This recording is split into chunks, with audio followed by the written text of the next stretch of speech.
The following program is a collection of stooges talking about happenings in the sports world. It is meant to be comedic informative. The opinions expressed on this show do not necessarily reflect the beliefs of their peers, their boss, or ESPN. There may be some cuss words because that's how humans in the real world talk. If you are young, please seek permission before watching any further. Hey. Why? Let's go! This show stinks, and the fact that you listen, we are very, very thankful for it. McAfee on the line with a gorgeous assist. The all-time leading tackler for the Green Bay Packers. You pink! Stunner! Damn it! Be a friend, tell a friend something nice could change their life.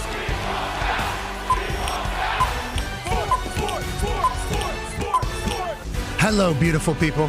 And welcome to beautiful Indianapolis, Indiana. More specifically, Feel the Painbridge Fieldhouse. The host of tonight's Game 4 NBA Finals. This show starts now. Finals are happening right here in this building this evening, and one man did not yell alongside everybody else. That is because one man happens to be a three-time NBA champion, a 20-year NBA vet, an undrafted absolute dog. Ladies and gentlemen, Udonis Haslam. Yeah. Thank you guys. I appreciate it. Yeah, okay. Just wanted to show those off a little bit. I appreciate that. Did not have those on during our walk-up to this particular landing where we were doing the show. As soon as we got here, he had Bagman, or maybe Ringman. I don't know. I don't know who he is. He pulls them out on the desk, and it's like, UD is going to wear one of these. And I think the conversation was, you need to wear all three of those. You've earned those. Those are what everybody on the court tonight will be hunting. The Indiana Pacers have never won one of those rings. They've never been able to hang a banner saying they're the greatest in the NBA, and they're currently up 2-1 in a series against the number one overall seed, Oklahoma City Thunder. Now, there's lightning storms outside. Notice how I did not say it's thunderstorms, because we do not need what's going on outside to come into here tonight, as the Thunder are sitting at 5.5-point favorites on ESPN Bet, 6-point favorites basically on every other sports book, and they were 6.5 as of yesterday. If it would have remained 6.5, they would have been the biggest favorites in the NBA Finals in like forever or something like that. So you're talking about a team getting no respect yet again in their building in Tyrese Haliburton, Pascal Siakam, Coach Carlisle, Neesmith, Nemhard, who's an ops. Hey, this guy goes real Nemhard, dude. Yes, he does. This guy goes real Nemhard, Yes, dude. No big deal. And it should be electrifying. A lot of stuff going on around the sports world, obviously with the NHL Stanley Cup Finals last night. Florida Panthers are supposed to take a commanding lead. We'll talk about that. And we'll talk about all the drama around the NFL. We have George Kittle joining us here in a little bit to chit-chat about Tight End University. Obviously, that is something that he has headed up for the tight end position. I think they've made leaps and bounds, both business-wise and obviously on the field. Can't wait to catch up with George, who just signed a massive deal with the San Francisco 49ers. Charania will join us in about 10 minutes or so. He'll probably break some news, piss some people off, get shit talked about him, and then he will end up being right down the road. The Toxic Table is here at Boston Connor and at Ty Schmidt. Ty, love the shirt. This is Indiana. This is Indiana, and I'll tell you what, it feels a little bit different today. You know, the last couple times we've done the show from down here, obviously you got the crowd, you got all the Pacers fans going crazy. I like this feeling. It's kind of the calm before the storm, if you will. Now, we're not going to say what type of storm? The calm before a Haliburton storm. Yeah, you can say that. Maybe Coach Carlisle, Tricky Ricky storm. Yeah, yes, a McConnell storm. Yes, sir. You know, a TJ McConnell storm. A Mathurin storm. Yeah. It really does. You know, I think everyone loved like the idea of the Pacers winning. Hey, underdog, nobody believes in them. And then after Game 3, now I think the collective kind of feeling around the Pacers has shifted. It's like, hey, here we go. You know, they actually might do this thing. I'm incredibly excited. And I think they know what's at stake. I think Tyrese knows what's at stake. I think all the boys do. And I think we're going to see a very spirited performance from the Pacers tonight. Let's go to one half of the hammer. Dahn. Cowboys, UD.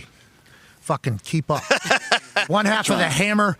Dahn. Hey. Team. Don't take me long. That's team guy, AP Tone. Hembo sent me these stats. If the line was to hold at plus 6.5 for the Indiana Pacers, it would have been the largest home underdog in the finals in recorded history since 1991. Now it's down to 5.5 on ESPN Bet. It's at 6 on all the other sports books. If it would have remained at 6.5, would have been the largest home underdog in the history of the NBA Finals, which I think goes to the kind of this conversation about the Pacers. Oklahoma City is 0-8 against the spread on the road this postseason, which is the worst such record in single postseason in the history of the NBA. Tonight, 5.5 or 6.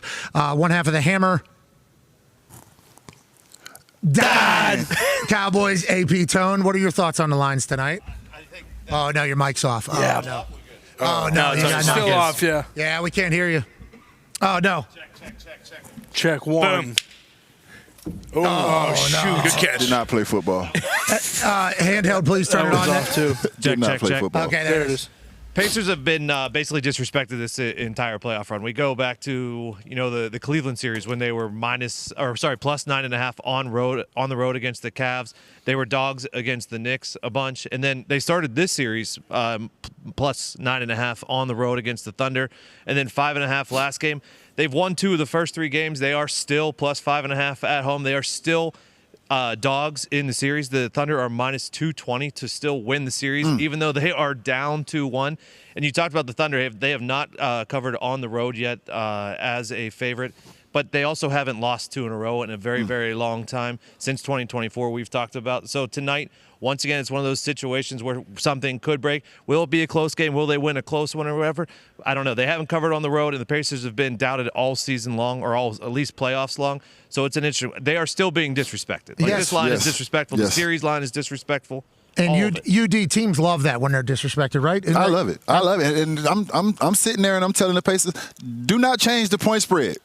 Keep it. Keep it exactly how you had it. Don't change it now. Stay your bad luck asses over there. We fine over here. We don't want you to come over here now. Don't come over here now. Teams know about it, though, right? They're talking about it, especially in this modern era. Now, obviously, you played for 20 years. At the beginning of your career, sports gambling, spreads, everything like that, very much frowned upon. In our sport, in baseball, obviously, in hockey, in basketball. But now it's just like kind of more common conversation. Yes. Players know about the spread, and if they're being underdogs, especially or disrespected in this particular fashion. And you use it. You use every single bit of it. It's so damn hard to win a championship. You need every angle, every edge, every inspirational quote, every win one for the Gipper speech. All that. Bring it all to the table when you're trying to win a championship. You don't know the depths of hell I've dug to get these 3 things. Locking yourself in a room at night. Nobody is around. The room is dark and it's quiet. I have not left the room all day. It's been dark in here, but it's light out there. Yeah. Just to get these things. Yeah. You have to go 0 dark 30, so use it. Yeah, I love that. How about you just trying to find anything?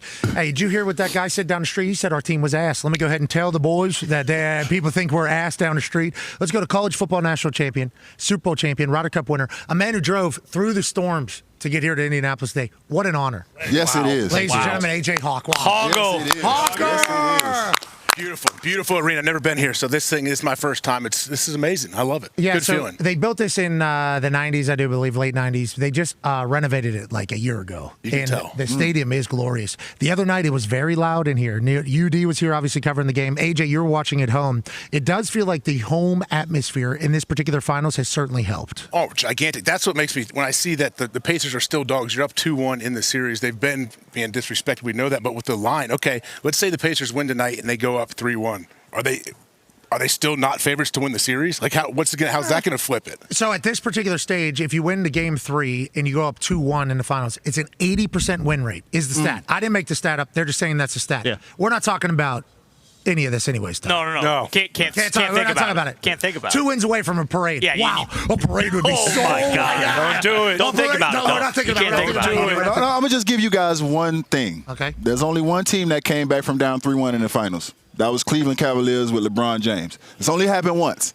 So you guys, if you can get up 3-1, and once again, I say you guys, but I'm with y'all because I picked the Pacers. Yes, you did. If we can get up 3-1, Yes. then we got a damn good chance. Okay, how do you feel about Tyrese speaking about people that are talking about him in the media? I love it. Me too. So I do. So you just talked about, hey, give me everything.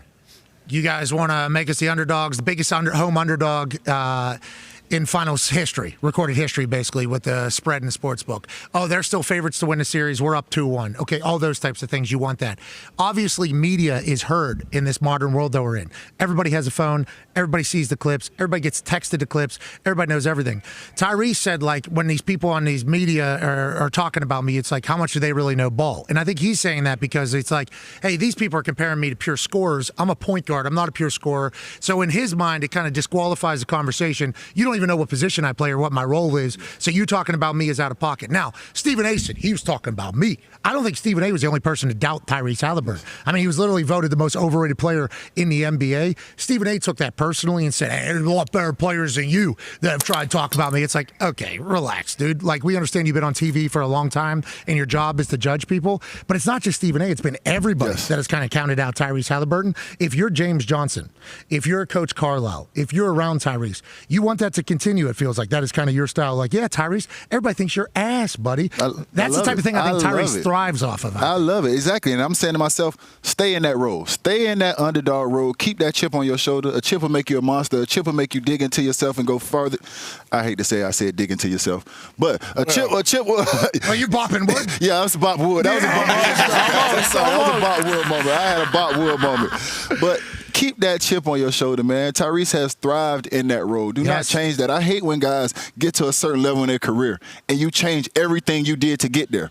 I've thrived in the underdog role my whole career. I still remember when Dan Lebatard wrote an article about me in high school. And I love Dan. Dan, you my guy. But I was on Dan's ass like white on rice about that article. Keep it all and use it all. It will help drive you. Yeah, and you need it. Yeah, and I appreciate the fact that, like, everybody talks about how clutch Tyrese is, and that's because he's a guy that, like, he likes that. Like, he enjoys that pressure. Yes. And he will talk his shit back, too. I mean, that's why we got this. That's why we got this. All of it. So it's like all of it happening, I think, is good for Tyrese. I think it's good for the Pacers. You told us what we should look for is elbow pick and rolls with the big man. Yes, and what happened? Yes, exactly. As we were watching the game, actually, we were pretty boozed. I might be a prophet. We're actually right there. Yeah, we were in that suite. Right where 118 is. Yeah, we were boozed up right there. And it was, I think, middle of second quarter, and we remembered what you said. It was like, hey, you called exactly what it was. Miles comes up, picks up the sets a pick. Tyrese rolls, bounce past the Miles. Then we got that thing wide open. Is it the same game plan tonight, or does Dags have a plan for that, you think? Definitely the same game plan. I think Dags will make an adjustment. I think he's got to bring that 5-man up a little bit. Putting that 5-man in the drop coverage against Tyrese Haliburton gives him too many options. He gets in the pocket. He can get to his floater. He gets a throwback because Miles Turner's a flare big. He can do too much. He can get to that skip play where he got to Naismith in the fourth quarter. So there's too many options in that drop coverage. I think you need to put pressure on him when he comes off that pick and roll. If the adjustment that Tricky Ricky made was every time SGA got in that corner on that pick and roll, he got blitzed. He had 6 turnovers in that game. That's the most turnovers he's had in the playoff, just from that small adjustment of just trapping him in the corner. So in the pick and roll, I think they got to make some adjustments. But I'm with Indiana. I don't want to give too many. Yeah, that's relaxed. I don't want to give them too many adjustments to make, guys. So I'm going to stick over here. Ricky is tricky. I mean, every game there's a new game plan. Go ahead, Con, man. Yeah, what about just one day in between? It felt like we talked about this a little bit. The Pacers run so much. Yes. Chet Holmgren towards the end of the game, he looked like he was dragging ass. There was a few other players for OKC. How big is just having that one day quick turnaround? Hey, you got to get right back out there. Not much time for rest, because I feel like usually in the finals there's 2 days. They're trying to prolong this thing as long as possible, but only having one day feels like a huge advantage for the Pacers here. I think it has an advantage for OKC because if you look at that last game, SGA looked tired. That last layup that Siakam got, he didn't even attempt to go at that last layup. And for me, that says fatigue. And this goes back to Tricky Ricky. We talked about that elbow screen with the 5-man. There were 2 screens. There was a guard in the first screen, and there was a 5-man in the second screen. If you guys watched that game, the first guy in that screen every time was SGA. And also, every time SGA had Pascal Siakam, we're going to Pascal Siakam. So when you have great basketball players on offense, sometimes your best defense is to make them work on defense and wear on them. So they wore on them, man. And this is something small that most people, the civilians and the common eye, won't know. But this is something that Tricky Ricky has done over this series, and it's taking a toll on SGA. It's Tricky Ricky's style. Yeah. This team in Coach Carlisle, Tricky Ricky, he told us in an interview that during the exit interviews. It's so good. Tricky Ricky Turkey's so good. Yeah, it's Turkey is what they call it. It's going to be hard not to call him that. He might not like that, by the way. You think he's going to like that guy? I mean, if they win it. Bingo. It's out of respect. Yeah, he probably know he better. understands this is out of respect there, but he talked to us about exit meetings last year after they get swept in the Eastern Conference Finals to the Boston Celtics about the importance of like, hey, we need to be in better shape next year. We need to be in better shape than everybody. And it's like last year during the playoff series, every time they played against somebody got hurt. And they were like, well, the Pacers are playing against hurt teams. It's like, no, the Pacers hurt the team. Yes. I think because they run them. People get tired, especially this late into a season. So I've been pumped up about the fact that they are in shape. They seemingly have it together. I don't love the one-day rest. Yeah, I don't. But if you're the Pacers, don't you love the momentum you get? I mean, what an unbelievable win they got to go up 2-1. I want to get back right on that court if I'm the Pacers. But you know how it is when you lose a game and you're that other team. You spend that day in the dark and you go deep down into your soul and you get that one day to just cut everything off. And then you come out the next game and you're just so laser focused. I would have loved to catch them limping again like they were at the end of the game, a little bit tired, because you give them that one day and you get a mental reset. And you go back to the drawing board and you start to figure things out. And I'll tell you, as bad as that game was for OKC, all they got to do tonight is get back to their identity. Whoa. Shut up. Don't do it. Okay. What is that exactly? That needs to happen. I got to be quiet. Now, we need to tell them to keep doing everything that they don't do. Game 3. Yeah, Coach Dag's too good of a coach. I assume tonight they're going to have a whole different game plan because, to your point about SGA, they were harassing him a lot more than they had in the past. And he was obviously he's the MVP. Obviously, he had an incredible season. He's an incredible goal bucket getter. I can't wait to watch him for the rest of his career. Man. I mean, he is. I'm happy to be alive during the SGA era, just like Jalen Brunson. After I got done watching him, I'm like, I'm happy I'm getting to watch this guy do his thing. But it felt like Tricky Ricky had something to kind of disrupt him a little bit. Yes. Now, before we continue to chatter about the NBA Finals, last night, Stanley Cup Finals. Okay. What a moment. Yep. South Florida's Exactly. UD right there is having the same reaction, I think, as all Panthers fans. This thing was signed, sealed, delivered. Back-to-back Stanley Cups were heading down to the Panthers. All they had to do was just complete a 3-0 lead in the first period.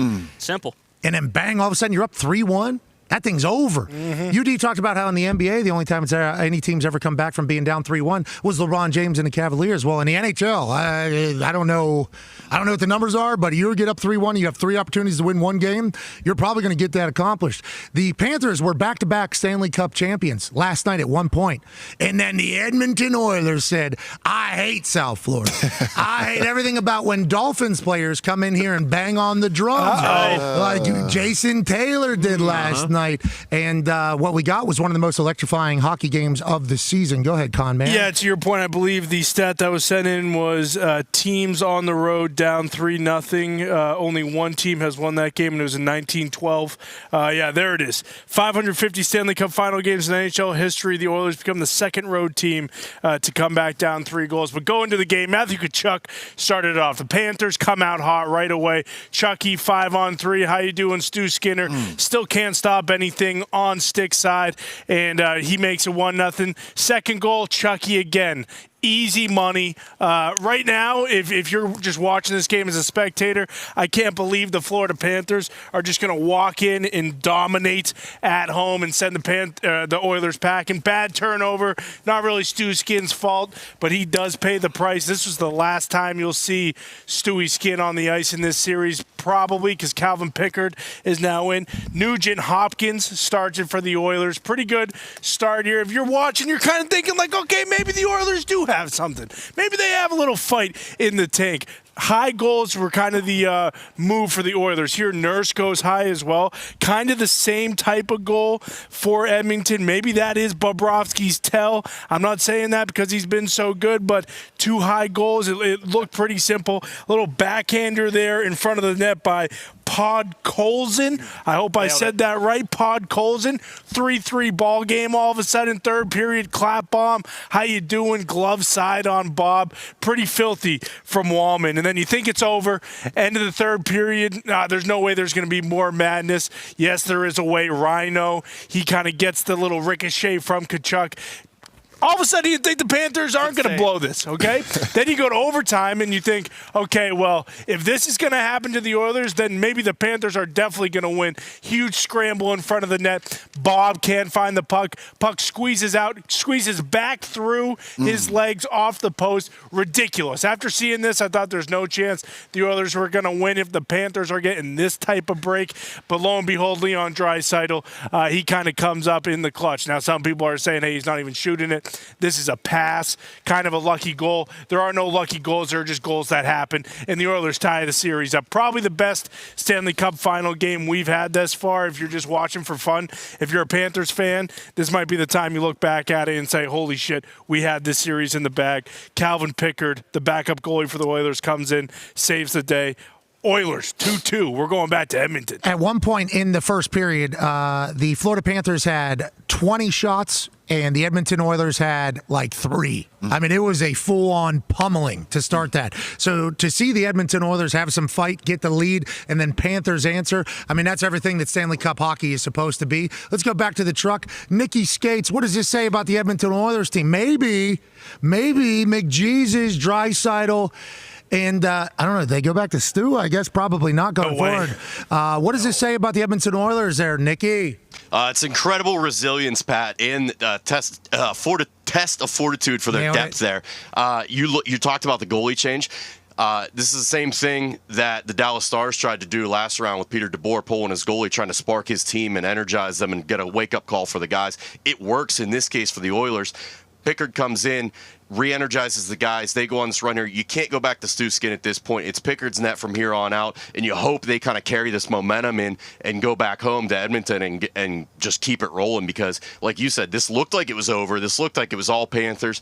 Everyone was doom and gloom. All of a sudden, the goalie change happens. Couple penalties, couple power plays for the Oilers. They get on the board. Darnell Nurse really kind of helped spark this around, too, the defenseman. He scored a goal. He helped set up a goal. And then Draisaitl gets the lucky bounce deflection there in OT. I mean, just what a moment for Edmonton. And they got a shot now to bring that Stanley Cup back home to Canada for the first time since 1990. That was down there in South Florida, too. Man, maybe the home court, home ice down there in South Florida just isn't what it used to be. Maybe. People are saying. Hockey's awesome. We can't wait to continue to follow. Will Connor McDavid get his first Stanley Cup? Will Canada get their first Stanley Cup in forever? Or will the Florida Panthers continue their dynastic run? Let's get back to the NBA. Joining us, ladies and gentlemen, senior NBA insider for ESPN, Shams Charania. Shams, great to see you. You look incredible. I got inspired by UD. UD came on outside, almost 80-degree weather. My guy had a tie on. It was more than 80. Almost 90. I got inspired by UD, so okay, I'm going to give him the credit. Let's talk about UD. UD, how do players feel about insiders in the NBA? We'll talk about it in the NFL. AJ, how do NFL players feel about insiders in the NFL? I think it depends on which one you're talking about. Yeah, I don't think players... We like some. It depends. Okay, depends. So I feel like in your guys' world, because there's less players, there's more shit out about more people. Like in the NFL, it's a lot like superstar driven, you know? So I think like... Players in the NFL don't love insiders, but I think players respect the insiders. And they know, like, hey, they got a gig. And there's times even when players that don't like the insiders will understand and even use them, have their agents. Yeah, you certainly need some stuff. That's where it gets tricky. Yeah. Because you look around the locker room and it's something that should have stayed in house that's got out. So it's not the insider fault. You need to control your house. Who was the snitch? Who's the guy that's talking to the insider? He's just doing his job. But we got a job to protect this locker room and protect certain things. On that note, there was a Greek gentleman that put a tweet out after Sham's last appearance on the program. Does anyone else miss Woj? Shams, he dunked on you, brother. I did see. This is a funny guy. I did see friend of the show, Adam Schefter, one underneath. It was like, I miss him every single day. And when Woj retired, remember they treated it as if he did pass away and everything like that. Obviously, he committed a lot of time to the NBA in his reporting and journalism. You had to do something or report something about Giannis and his pending potential move to another team, first time in 12 years. What do you think about that tweet? And when you get something like that, does it remind you of, this is like when the Jimmy Butler conversation was happening down in Miami. You know about that one, UD. UD, you can speak to that you one. ended up being right. Yeah. I didn't know until I knew. Yeah. I didn't know until I knew. I feel like I was people coming at me with knives out there in Miami. It's like you can't even step foot in Miami for me. Well, I would like to talk about the Miami situation before we get into this for Shams. Because Shams is brand new to ESPN. You know, I think our experience is not everybody at ESPN would like to see you succeed if you show up at ESPN from an outside place and have an incredible resume following and are very good at your job. So whenever that starts happening and people start burying Shams outside, I think there's people inside ESPN, they're probably happy about that. They're like, yeah, this ain't Woj. This is a whole new animal. And then lo and behold, Shams says, just like I fucking said it would, it ends up happening how it is. That should have built some credibility, I do believe, but we do understand that some journalists do like being right and don't care if they're wrong, and they will continue to act as if they were right at the time. So, Shams, I want to let you know, I think that Miami situation was big for you in a new place, but now with Giannis coming out again, I think you're back under siege, and you're going to have to back prove yourself. How do you feel about the tweet, and how do you feel about the Giannis situation where we stand right now? No, I think we're all good. I really believe me and Giannis are all good. I did see that, and I would like to say, I think, we all in the industry, I think, really miss him.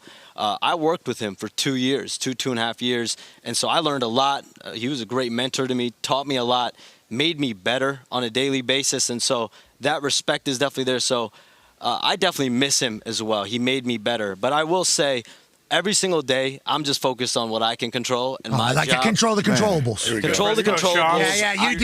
You know about that. You take it one day at a time. I'm just focused on myself, and at the end of the day, I very much trust my reporting. What I reported, if we all let's give everyone a debrief. I said during the NBA Draft Combine Week that Giannis Antetokounmpo is open to exploring his best fits outside of Milwaukee. I didn't say he had asked out, but that's what I said.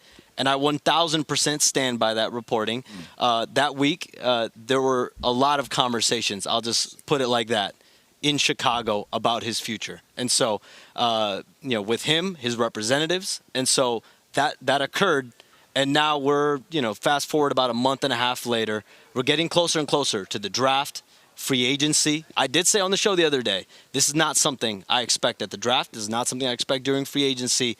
And it might never happen. If you think about it, it's a massive leap to go from exploring trades, if you're Giannis, you're there for 12 years, and then asking out of a situation you've been for 12 years. And at the end of the day, if the team is telling you, we feel, if John Horst and Doc Rivers, from my understanding, believe this is a contending roster next season in the Eastern Conference, if that's what they believe, then, and if he feels like, listen, I'll have the ball in my hands, I'll be able to play more, and if he feels that way, and that's how he wants to compete for a championship, I mean, he has every right to stay in Milwaukee. Do you think he's still going to miss Woj after what you just said? No, I mean, we all should. Yeah. For sure. I don't. He's still Woj is nothing for me, but I do know he was big for basketball. I understand he was big for basketball. I'm a Bonnie's fan, so let's go Bonnie's. I would like him to remain there. I'd like him to remain fully committed to the Bonnies. Pat, we're here at the NBA Finals. Yes, we are. We got the Kevin Durant market going on. What is the Kevin Durant market right now? We want Where's to it get going? into it. Let's talk Before about he goes there, I want to say this. Okay. Since I've been at ESPN with this guy, does nobody puts in more work? I've seen it. Did you see his phone on free agency the day of first day of free 21 agency? hours or something. You see that? There's I had to ask him what's your personal life like? Because how can somebody live like that? I had to ask him because he puts in the work. So you can guarantee that if he comes to the table with something, he's researched it, he's 100% behind it, and you can bank on it. I like that you're doing what you did as a teammate for the Heat for so long. UD got my back. I appreciate it, UD. Hey, I appreciate Shams, it, UD. Shams, I appreciate your work ethic. We need to talk about, do you have a life? Yeah. Get you one. Sir. A lot of people would say that about me, that I don't have a life. No, there's no such thing. There's no such thing as a work-life balance if you want to have success. Everybody that's been successful has said that. Now, you definitely have to be a human, though. Let's never forget that. Who had the biggest trade in the history of the NBA this year? Oh, Shams Charania. This guy, $100 million. What was that? Oh, yeah, the Luka Doncic. Yes. Yeah. Yes. Is there a trade in sports as actually, I'm not going to say anything. Probably not. Wayne Gretzky going to L.A. Wayne Gretzky in L.A. back in the day would be a conversation, but none nonetheless, let's talk about a potential trade. So, you just talked about Durant. So go ahead, Con. Yeah, there are reports today. Kevin Durant, he's going to get traded within the next week. I forget who said it, but that was what NBA Central, and that's kind of where I get all my information. Probably your burner, if I had to guess, Shams. What's the deal? Central or Centel? Centel I use sometimes as information. I'm not going to lie. That account, I think it was like Tom Thibodeau getting fired. Like they put that, obviously it's a parody account. Yeah. And then a week later, he actually got fired, and then they were like, we said it first. So. Yeah, I mean, let's just also say I'll give him credit for to that. the WNBA fans, they are getting killed by NBA Central right now. They need to realize that that's a fake account and that they're It's just tough, trolling though. It people. looks. It's so close. Yeah, NBA Central. It's tough these days sometimes. It really is. It's tough these days sometimes. Yeah, it's absurd. But where is he going, Shams? Is he going with like a Giannis type trade? Is there going to be some sort of combination of the same thing? And when? Yeah, there's not going to be a Giannis Kevin Durant intermingling trade going on. You said a week. I think it could be even sooner than that. What? I think there's some motivation with some teams, potentially even sooner than 7 days. Maybe in the next few days we could get some Kevin Durant trade action. There is some serious traction on conversations, on trade scenarios with the Suns. They've had about 6 to 8 teams reach out. There's been interest. There's been some offers. There's been some negotiations. But really in the last 24, 48 hours, I'm told the focus of the Suns conversation has been on a few of the teams. And here they are. The Houston Rockets, the Miami Heat, and the Minnesota Timberwolves. I'm told those are the 3 teams right now where a lot of the focus for Durant lies. There's some motivation. Does he want to go there? Sooner than later. So it's a great question you ask, AJ, because he's on an expiring contract, about $54 million. And so that could also come up as an issue here, where if there's a team that for sure wants his extension, or will there be a team? We saw what happened with Kawhi Leonard in 2019, or actually 2018, and then he won the championship in 2019 with the Toronto Raptors, where they just literally had no idea whether he wanted to be there, probably didn't want to be there, and they trade for him, they win a championship, then he leaves anyway. So will there be a team, whether it's in this mix or a wild card team, that just takes a swing and just banks on themselves and hope that they can potentially make a deep run and keep them there? But that's going to be the big question. You said Houston, Miami? Houston, Miami, and Minnesota. Okay, let's get an answer about Miami right now. UD, would Kevin Durant fit in well in the Miami Heat culture, do you think? I mean, Kevin Durant would fit in anywhere, but definitely I feel like he fits in the Miami Heat culture, and I can't speak too much on it, but I would say he's a guy who comes in and just has to be Kevin Durant. UD, speak on it, man. Yeah, UD, you know. The Pat McAfee Show, I'm the vice president of player development, fellas. So I got to keep my coins coming in. So what I will say is, if he comes, I get it now. He comes into a locker room. I get it now. I get what the loyalty's at. This is why I show Kevin first. I know you got a couple of these, but this is why I show him first. But if he happens to come into the Miami Heat locker room, he comes into a situation where you have a Hall of Fame coach already, La Spostra Nostra. You got a team that has a culture already, a team that has a culture already. So the questions that people have about Kevin Durant: can Kevin Durant be your leader? He doesn't have to be a leader in Miami. They already have leadership. They already have a culture. They already have a hell of a head coach who's a figure. Is Kevin Durant going to respect the guy? His accolades, MVPs, Hall of Famers, scoring champions. You can't just have anybody coach Kevin Durant. Team USA, they were together too, right? Yeah, Team USA. So you can't have a guy that has no experience come in and say, hey, Kevin, you need to do this to win a championship. Kevin going to be like, I got more championships than you. I can tell your ass what to do to win a championship. So you have a coach that has that pedigree, and Kevin Durant's going to respect that. So, yes, the situation in Miami will work. But at the end of the day, Kevin Durant has put himself in a situation, and he's earned the right to pick and choose where he wants to go. Yeah, I would love to have Kevin Durant here in Indiana. It doesn't sound like that's a thing. That wasn't even part of the conversation. I know. How we get there? Still, it's the Pacers. I will say, I've also seen some conversations about Kevin Durant as a player. Like, let's remember who we're talking about here. He's going to be 37 in September. We do know this, but he is one of the best players still to this day.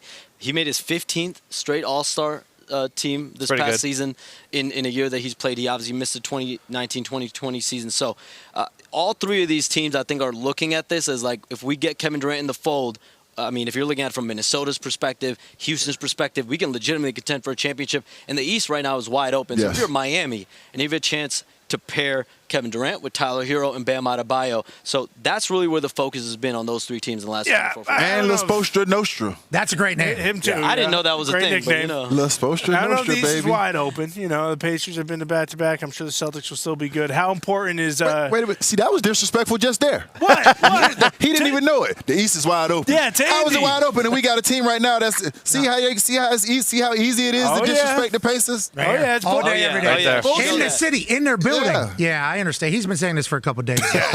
Shams does this. This is corporate Shams. I am just saying what teams believe in the Eastern Conference.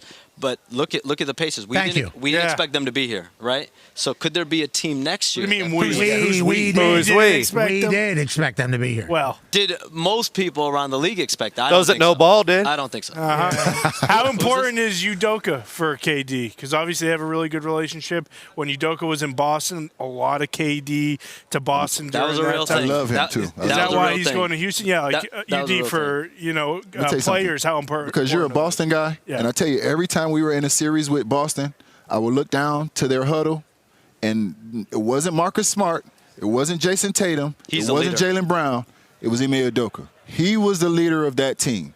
He was the guy that they followed. Yes, and he's the guy who will challenge you, not just mentally, but physically too. Like, what you want to do? You want to square off? We can square off, but at the end of the day, like I told you, before I let you take down these other 12, 13 guys, I whip your ass. That's Ime Udoka's mentality. So he is a guy that Kevin Durant respects and will come in that locker room and will fall in line. But now if you bring a first-year coach, Kevin Durant may be like, you don't really know shit. Shams, why don't you start doing a little bit more research? Tricky Ricky and Kevin Durant would get along very, very well. Let's move off of the Kevin Durant story. I don't love that we have Miami Heat personnel here not telling us how much they're trading for Kevin Durant and when that's going to happen. But you got to do what you got to do, and I understand Rouse will get a little riled up if you were to give that away. Don't want no AJ, amen. AJ has a question for you. Shams, are the Knicks any closer to finding a head coach? And did they have a plan in place before they fired Thibs of, hey, this is who we're lined up, we may have locked in? Yeah, usually when you fire a coach like Tom Thibodeau that takes you to the Eastern Conference Finals for the first time in 25 years, you would hope that there's maybe someone lined up. But we see right there, they've gotten 5 denials of permission for current. They obviously didn't expect this. They didn't expect to get denied all these. I don't know if they expected. Out of all those, Billy Donovan has 1 year left on his deal. So that was the most recent one that they requested, and that one was denied. And Billy Donovan is staying in Chicago. So think about it. The Bulls, the Hawks, 2 teams that you can't really consider as contenders. The other 3 can have a case that we're going into next season and really have a legitimate chance to contend. Is this normal? Because this is 100% unorthodox. Okay, so we have a Knicks fan in the back. His name's Bruce. Everybody knows Bruce. Everybody loves Bruce, except for if you're watching a Knicks game with Bruce. Everybody hates Bruce. Sure. That is just, but that's how Bruce would like it, and that's how I think a lot of Knicks fans would like it as well. He said that he's flipped his mindset from, the Knicks have no idea what they're doing, to I kind of like that James Dolan's treating all these other NBA teams like they're a mid-major. Like, how after March Madness happens, some mid-major coach does very well. Some big school comes in and says, congratulations, you now get an opportunity to coach at a big conference and we get you a bigger deal. The Knicks are kind of calling around to other NBA teams, hey, we know you got a good thing going, but we would like to congratulate your coach. He now has an opportunity to come coach at Madison Square Garden. Is this normal? Like, it feels wild just to call a team and be like, head coach, listen, we want that. Yeah. And it's like, stuff like this happens behind the scenes, as UD knows. But this is, as far as since I've been covering the league and when I talk to GMs, this has never happened. Like, a team is just going to call around, go one by one by one. I mean, at this point, if you're not requested, it's like disrespect. Who are some coaches that maybe aren't being talked about? Is it assistant coaches? Because like in our world in the NFL, UD, you probably know these people better because it's a smaller community seemingly in the NBA than it is in the NFL. When a general manager is hired, we have no idea who this person is. They're like an assistant scout or a regional scout or assistant vice president of personnel. We don't know the people. So you just got to hope that they're good. In the NBA, do people normally know who the coaches are going to be, UD? Do you normally know of the people that get these head coaching opportunities? Yeah, I think a lot of times you do. A lot of times you do, especially if you're one of the top guys. I didn't get that luxury. They didn't ask me a damn thing about who they were going to bring in for coaches. Sure. But when you're that guy, you get to have a seat at that table and have those conversations. When they talked about the guy that they brought in Phoenix, they said that conversation was had with Devin Booker. Was a big part of that. He was a big part of that. So if you're an organization, I think the times have changed. I think now you have to give your star players a seat at the table and have those conversations, because there's a time now where players are getting coaches fired. When I came in the league, the coach would go to the GM and say, I need this player, I need that player, this is how we're going to win. Now the players go to the GMs and say, we need this coach, that coach, and this is how we're going to win. So it's completely flipped the script. So you have to have these conversations with your players or your ass might be out of there. So on that note, New York Knicks, Jalen Brunson's dad, I think he's been an assistant coach for the Knicks. Jalen Brunson is the star for the Knicks. I watched him seemingly make every shot every time he had an opportunity. Rick Brunson going to be the head coach of the Knicks? Hell no, you can't play for your daddy. That's not. No, from my understanding, that's not in play. I deal with that shit in baseball now with my son. That's No. And this is nothing against Rick Brunson, but you cannot have that. We all got kids. We go to these games and the coach coaching his son, and his son is terrible and he's getting all the playing time. You like, get your son ass out of here. Yeah, but Jalen obviously going to be the guy. But it is weird if he treats him any differently. It's hard to balance. But who are some of the names for the Knicks? But to answer AJ's initial question, I think from the Knicks' perspective, it's going to be a very patient search now. I don't think they feel it has to be. Everyone's saying no. It has been patient. Well, I think they didn't plan on being patient, did they? They view the requests as an opportunity to learn whether that coach is attainable, whether we can talk to him, do more research. Clearly, they were denied on all those fronts. So now, when you look at the Knicks, I think they're going to look at more head coaches, former head coaches that are available in the marketplace. So you think of guys like Mike Brown, Taylor Jenkins, potentially others. Michael Malone is also out there. Michael Malone, so I think now that they've gone through this exercise of all these head coaches, current sitting head coaches, they've gotten denied by 5. Again, in their mind, there's no other vacancy in the NBA. It's just them. We have time to see what research can we do with other teams. Sometimes, usually, as UD knows, like, let's be honest, a lot of this happens behind the scenes. This one happened very publicly and in front of everyone, and they're calling the team to do their due diligence. So now I expect them to look today, tomorrow, and over the weekend into some former head coaches, maybe even assistant coaches at the NBA level right now. I love everything about it. Good luck to the Knicks. They'll have a coach before next year, we assume, but this has been very public. They will. I can break that here now. They will have a coach before next season. Put on the SeatGeek TikTok. You're right. Put on the SeatGeek. Is this public because of him? You can stamp it. You do his research.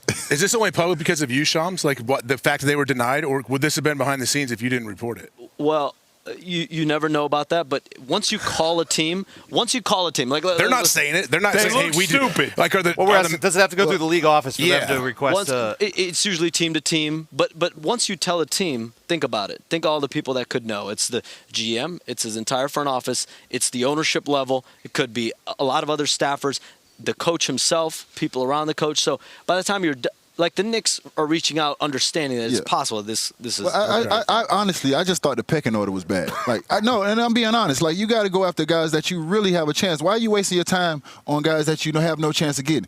Ime Udoka just sat at the top of the West all year with a young team. There's no way in hell they letting him go. Jason Kidd. Fitch just went to the Western Conference Finals last year. Coach Jason Kidd. They got number one overall pick with Cooper Flagg. Jason Kidd went to the Western Conference Finals last year. You know, these are coaches that are building something that's treading in the right direction. You'd be crazy as hell to let your coach walk and go to the Knicks. You know how hard it is to get a good coach? Yeah, agreed. Last question here for you, Shams, from Tone. Shams, another organization with a really good culture, the Philadelphia 76ers. There's rumors they're what? You said really good coach or culture? Culture. I'm kidding. I'm being sarcastic. Heat culture, Sixers culture. Because we stopped trusting the process a long time ago. Their culture trust stinks. that no more. That's out. There's rumors they're looking to potentially go up in the draft. Would that involve one of the Embiid or one of their star players, or what's the situation going along with that? I mean, every team at this juncture of the season is going to be active to try to go get a player, right? Like if there's a player you like in the draft, there's a player you like in trade, but. I mean, they're making the normal calls. I have not heard any seriousness to much of their draft chatter. I'm sure they're going to call the Spurs about potentially moving up to 2. I'm sure they're going to also get calls from other teams below them at 3 to move up to that level. So these conversations are all going to be very fluid. I think if you're the Sixers, though, it all starts and ends with Joel Embiid's health. Yes. Is Joel Embiid going to be healthy? How's he going to be over the offseason? He had surgery late in the season. So for them and Joel Embiid, it's making sure he gets through this offseason fully healthy. Can he be himself? That's the only chance, realistically, they have to compete for a championship. Anything else we need to think about tonight?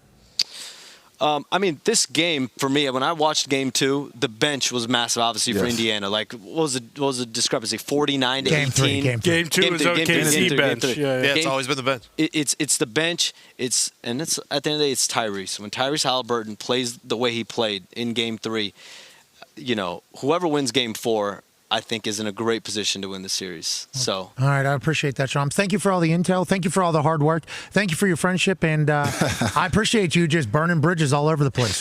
You're the man. I appreciate you guys from day one. Ladies and gentlemen, Shams Charania. Thank you, Shams. Thank you, Shams. Thank you, Shams. You're the man. Yeah, get the hell out of here. Yeah, great suit. How about he had it buttoned when he sat down, and then he unbuttons it when he stands up? I think that's the complete opposite of what you're supposed to do. It's 100% the complete opposite. But I appreciate that he did it. Yeah. Thank you, Shams. You look unbelievable, Shams. It's clean as a board of health. Well, not everywhere, though. Yeah, is the Board of Health clean? Yeah. Is the Board of Health clean? That's a good point. Yeah. Joining us now, ladies and gentlemen, from the world of the NFL. Yeah, absolutely. Good to see you. Your mic's off. Yeah. I know. There it is. How'd it go out there? Pretty good. You have to battle? Pretty good. No, I'm good. Okay. Did you go unload on a couple toilets in here? Yeah. Yes, I did. Real quick, and then now I feel great. Okay, I like that. There's an Iowa Hawkeye legend joining us. Really? Ladies and gentlemen, one of the founders of Tight End University. It's going into its 5th year. This year, also giving back to the community with the Nashville Big Brothers Big Sisters program. There's going to be many tight ends in attendance that are currently active, legends in attendance as well, trying to change the trajectory of how people talk about the tight end position and how the tight end position is played. One of the founding fathers of Tight End U, ladies and gentlemen, guy just got a massive bag, George Kittle. Yeah, George. How you doing, George? What's up, boys? Dude, great to see you, man. We're here at Gamebridge Fieldhouse for the NBA Finals. I know you're a massive Pacers fan. If you would like to let that out a little bit louder, we'd be okay with that. As you can see, I'm here at the Tight End University School, just getting ready for the summer with all the boys. I like that. With all my friends and sponsors here. Yeah, I'm actually, I love the Midwest, but I'm an OKC Thunder fan because that's where I went to high school. So it's tough for us. Starting this off with a little bad blood. Yeah, it's over. That's tough. I saw that text you sent me. Game 1. You're welcome. Yeah, game 1. George said this one's over. Ha ha. One of those. Oh, I didn't say that. I say that. Nah. One of those. I see the sideways eyes. Yeah, and then Tyrese Haliburton says, "Actually, give me that." It's been a great. He did. It's been a great series, great battle, and also learned that you're Oklahoma guy. I had no idea that was the case for high school. Let's talk about the classroom that you're in. Brilliant idea. You want to talk about the classroom? Yeah, you're like a NASCAR driver. You're like a NASCAR driver. You don't even have to talk about all the sponsors because, boom, they're all around you. That's brilliant. They're everywhere. I just point to them and they just show up. It's fantastic. Gatorade water kind of got shit. Gatorade water? Yeah, they kind of got the shit end of the stick. They're right behind your head there. I'll just... There you go. My favorite is the dude wipes. Dude wipes are great. My favorite is the dude wipes. Dude wipes are great. Those. You use dude wipes as well? Hell yeah. Okay, it's a bath for your ass. It's great. It's a bath for your ass. I thought you said it's bad for your ass. I was saying, no, it's a bath. It's a bath. I was saying, wait, is it bad to clean your ass? I love the dude wipes. It's fantastic. Yeah, no, we got the Gatorade water. We have Bud Light's our big sponsors here, which we're really excited about. They help us put on our Bud Light concert where we have a bunch of country music artists perform for the boys and a bunch of fans. Old Spice is there, because sometimes you work really hard at Tight End U and you just want to smell really good. So shout out to Old Spice for coming in hot. Kinder's is going to come bring in a bunch of really good food. So, we have a great setup for Tight End U this year, year 5. Greg Olson's excited. Travis Kelce is excited. We've got some surprises coming in hot. It's going to be a good year. I appreciate what you guys have done, how you've built it, the brand that TEU has become. And I don't know if you know this, Travis Kelce is now 10 feet tall. Did you see that last night? Did you see him? Taylor was wearing huge heels. I mean, those things, and Travis's head was hitting off the roof. This dude might have grown this off. He might be 10 feet tall. Because Taylor very tall, definitely right? 10 feet tall. Definitely 10 feet tall. Lifts. And look at all the children around. Those are adults that he's walking around. Travis Kelce might have grown this offseason. He might hit a growth spurt at 30+. We might need to look out for Travis Kelce having a year of a lifetime for the Kansas City Chiefs. He didn't teach us that. He hasn't taught us that at Tight End U ever, how to grow in your 30s.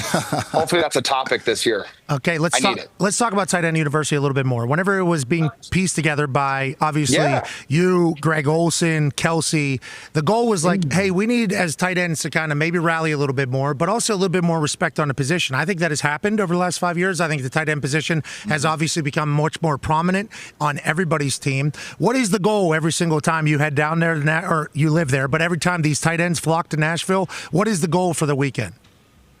The number one goal is to put on a fantastic event for all these tight ends that are giving us, 3 days of their time, them and their significant others, their kids, their families, whoever shows up for it. And from that, I want to have a great time. I lost you. Oh, no. He's on the class. Sorry. Jeez. Oh, no. That's crazy. Yeah, that is Kyle crazy. Juszczyk just knocked my phone over. It's crazy. Shout out to Juice, by the way. What up, Juice? There's a Harvard guy right there. He's not used to that stupid classroom, sponsors classroom. He's used to a smart classroom. Good to see you, Juice. Good to see you, Juice. His words came through. Yeah, so we're trying to put on a first-class organization, a great run. And then really we want to establish a brotherhood of tight ends, right? That's what we're trying to do. Like you have all these rookies, you have these young guys that have a lot of questions. They have questions that they don't even know to ask yet. And so hopefully that tight end they can learn a thing or two. They can have some fun. Maybe drink a Bud Light, 2, 3, 12, whatever they want to do. Maybe, use some Old Spice, maybe drink some Gatorade waters, mix it in with a Bud Light, whatever they want to do. Yeah. And then just have fun with the boys. Yeah, we're just trying to have a good time. That's what we're trying to do. I appreciate that. Nashville's a great place to do that. UD has a question for you, George.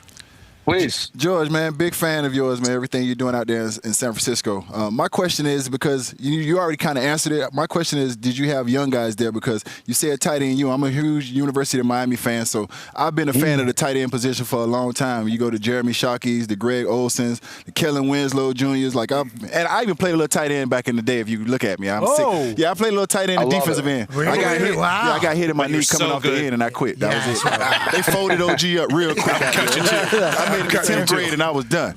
But my question was, how do you have the young guys in and implementing those guys and everything, and what's the process? Because when I bring young guys into the Miami Heat locker room, the first thing I try to do is understand those guys' background, where they come from, and that just helps me lead those guys. So how do you get that one-on-one time just to understand these guys? Because these young guys are different, and every young guy needs to have their buttons pushed differently. That's very true. I would say there's not necessarily how much button pushing I need to do. What I'm trying to do is make these young guys feel as comfortable as they possibly can be, talking to guys like Travis Kelce, talking to guys like TJ Hawkinson, Mark Andrews, Dallas Goedert, and who were all in their shoes at one point. And so you put all these guys in the same room, guys sit, whether they're sitting with their team, whether they're sitting, with other rookies, other vets, whatever it is. It's just try to just start that conversation. And then what's a fun thing we do too is, we have teachers come up, and you said Jeremy Shockey, he's one of our guests this year, which I'm pretty excited about. He's going to teach a little bit, talk a little bit about being a vet. But one of my favorite things that we do is we take everybody that's been a year 7 or older, put them in front of the classroom, and just kind of shares their story and what they thought was the key to their success. What was the key to how did they play in the league for 7+ years? Because the NFL it's not for long, right? It's 3 years is the average career.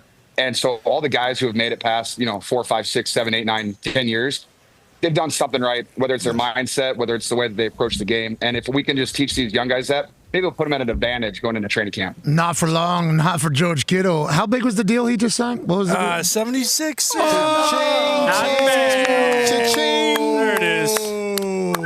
Georgie. Not his first. The Niners have been paying a lot of money. We just talked to General Manager John Lynch yesterday. Feels like the team's ready to get back to their standard. Connor has a question for you, George. Yeah, George, hope the barbecue went well yesterday. Great to see you at WrestleMania, by the way. But it was great. We did talk to Mr. Lynch, and he mentioned how you guys had 100% attendance at the voluntary period for the San Francisco 49ers this offseason, which feels as though, I don't know if that's been the norm, but did you guys have a group text hey, last year is not what we're about. Let's get in here early and have everybody be a part of it. And what was it kind of like being back with the boys earlier on this season and, celebrating with everyone as you got paid, Fred got paid, and Brock Purdy got paid half a country, basically? He did get paid half a country. Good for him. He's buying everything from here on out. Hopefully he pays for the Halloween party this year and it's not me and Juice anymore. But 76 million can put together quite a Halloween party. Sure, yeah. 265 though. Yeah, Good costumes. 265 could put together a better one. Yeah, this guy had a roommate though the first 4 years. Yeah. He's making $100,000 a So year. did I. Yeah, he's fine. He's probably gonna live like he still got a roommate. Yeah, He will. He's gonna dress like that. Definitely will. Yeah, backpack. Yeah. All right, anyways, go ahead. The Coles King. Let's see. Now you distracted me. Yeah. What'd you ask me? The voluntary, the the 100% voluntary workouts. So it was great this year. At the end of the last year, we played a lot of seasons going into January, February, and all that stuff. And so, like, when the season ends, you just wanted some extra time to get away from everything. And this year, your season ends in January. You have that extra month off. Whether you vacation, take care of your body, whatever you do, that itch to play football and hang out with the boys comes back a little bit quicker. And so I think everybody just wanted to be back in the building. And having everybody there, just practicing every day, working out together every day, sitting in meetings every day, it's just really fun. And you, like, kind of build that team chemistry a little bit. Like, most of our guys, I'd say, like, we probably had like 10 to 15 guys that wouldn't show up until phase 3. And now everybody was there since phase 1. So you just build those relationships a little bit quicker. Get to see guys make plays. We have a ton of free agents. We have a ton of young guys. There's some openings on our roster. That's pretty obvious. We had a lot of departures, key departures, and a lot of opportunities for young guys to step up and take advantage of those opportunities. So seeing those guys, kind of make some cool plays or in OTAs was kind of fun to see. And hopefully that just carries over into camp. You know this because you've been in the NFL a long time, and we talked to, John Lynch is in 2 Ring of Honors in the NFL, Bucks and That's the cool. Broncos. Wow. And when it's all said and done, we assume he'll be in the Niners Ring of Honor as well. Played in the MLB, too. Yeah, he's a Major League Baseball player. I mean, John Lynch is a special individual, obviously, as you all are over there. Damn. You okay? What happened? Nothing. I just spilled some latte. I didn't know if that was a Bud Light. You're drinking a little bit. Weekend. Wow. We talked to him, though. When you have a team that's good for a long time and people get paid $76 million at the tight end position and $265 million at the quarterback position, you have to depend upon those young guys. Like, that is something that has to happen as you're building up the roster. Has there been extra emphasis by the OGs to get these young guys caught up quickly? I assume yes. You know what? That has definitely happened. I would say that. We had what's nice when you have everybody back, you have like more opportunity in team meetings and like player meetings just to kind of talk. And so, like, guys going to speak up, like hearing Christian McCaffrey talk a bunch of this OTAs, like not forced, not like he wanted something to say, just like he was asked a question. Yeah, what did he say? Hold on. John told us he spoke at the end of about the 40 days off. What did he end up saying? 40 days away. 40 days away. Sorry, not off. Yeah. See, that was one of the things he said. He literally said, he was like, hey, I like how Coach Shanahan said it's 4 days away, not 40 days off. Wow. Because it's a way where you're by yourself. I'd say just one thing from his meeting that I'd be comfortable sharing was Christian likes to say, like, you have to be selfish with your time as an NFL football player if you want to be great. And whether that is like, hey, I'm not going to do this family vacation. I'm not going to go do this boys trip with these guys. Like, I'm going to spend these 40 days training my butt off to be in the best shape possible. So when I get back, I can earn a spot and I can help this team win a lot of football games. And that was one of my favorite things that he said. He said it a couple of times, but just emphasizing that to the young guys. It's like, this isn't like your 40 days of, oh, wow, I got to go on vacation. I got to go, you can go golf a little bit, all that stuff. But it's like, this isn't the 40 days off. Like, go train, show up, earn a spot, help us win football games. Yeah, Jesus Christ had 40 days as well. See what the Niners do with it. AJ has a question for you, George. Yeah, George, what's your relationship like with head coach Kyle Shanahan? He's a guy that seems to be like a player's coach, but also at the same time holds you guys accountable. Is that something that's grown over the years, like your relationship, obviously the superstars, but also with every guy on the roster? I would say yes. One of my favorite things about Coach Shanahan is that he has like a 24/7 open door policy. Like, if somebody has a question for him, if someone wants to know where they stand with the team, someone has an idea, his office is always open. Let's say he's in some private meeting or something like that, but like any player can go in at any time. And so I really, really respect that about him. Me and Kyle have a great relationship. I like to golf with him down in Cabo in the off season, and then I like to win football games with him in the fall. So there's just he holds us all accountable. He definitely puts a lot of pressure on all of the guys on the team that have to help us win games. But he doesn't like the thing he does really well is like, he doesn't put guys in a position where they're not going to succeed. Like, he doesn't ask guys to do crazy things. He was like, look, I drafted you for this reason. This is what I know that you're really good at. I'm going to try to get you to do this as many times as you possibly can. And he does that for the entire roster, which is pretty special. Like, He's not out there just pulling stuff out of his ass. He's pretty smart when it comes to that stuff. I think he could, though. I seen him throw a football pretty boozed up down by the beach. I assume he could pull some shit out of his ass if he had to do it. We only got it was sick. It was he had a cool hat on, always does. We have to go in like a minute here with a hard out, so we appreciate your time. Ty, how's Iowa going to be this year? George, I think we're going to win a national championship this year. We got Mark Gronowski, we got the FCS Heisman, all the boys are back, they're ready to go. I mean, just go ahead and wax poetic really quickly about why Iowa's going to win a national championship this year. It was fantastic. I literally just saw a tweet from some Hawkeye account. I was like, hey, guys, quarterback's going to win the Heisman this year. Yep. Let's just say we make it to the college football playoffs with the win of the Big Ten championship. We lost in the semis. Would that be a successful year? Would that be a successful year? Or would that be a disappointment? And I was like, we've never made it to the playoffs. So I think making the playoffs as a start would be successful. Yeah. West Virginia's trying to win national championship. I just want to let you that's the standard of Iowa. I got it. Ladies and gentlemen, tight end U founder, all-pro legend. You're unreal, Pat. Also an unbelievable wrestler, ladies and gentlemen, George Kittle. West Virginia's trying to get bowl eligible. We'll see you next time. It's leading to Eugene, and I can't help but say, hey!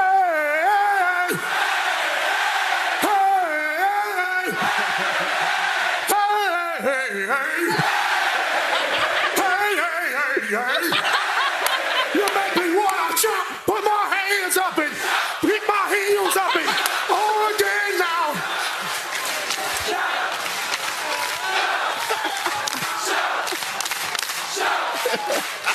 A little bit softer now, a little bit softer now, a little bit softer now, a little bit softer now, a little bit softer now, a little bit softer now, a little bit louder now, a little bit louder now, a little bit louder now, a little bit louder now, a little bit louder now, a little bit louder now, a little bit louder. Yeah, it's awesome. It's a great day in Oregon. We got a cannon. OH! We are!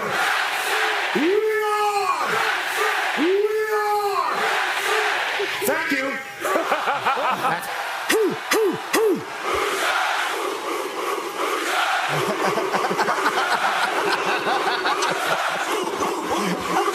I love this. Let me go ahead and cock that thing. Boom on! Boom on!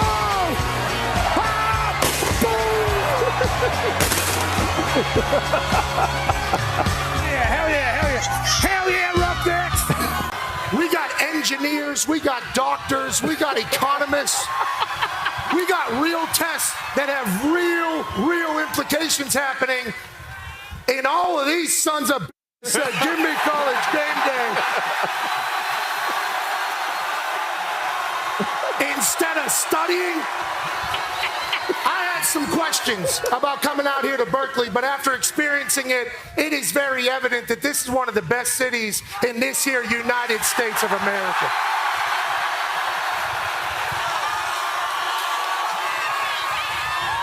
USA, USA, USA, USA.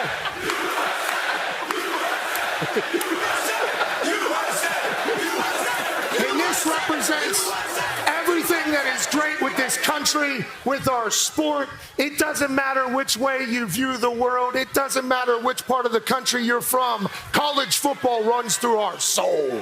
And that is what a celebration today is all about. I am thankful to be here amongst these nerds and future geniuses and future people that are going to run this place. It's an honor to be in Berkeley. It's foggy. I think there's some skunks that died down the street. The following program is a collection of stooges talking about happenings in the sports world. It is meant to be comedic informative. The opinions expressed on this show do not necessarily reflect the beliefs of their peers, their boss, or ESPN. There may be some cuss words because that's how humans in the real world talk. If you are young, please seek permission before watching any further. Hey, let's go.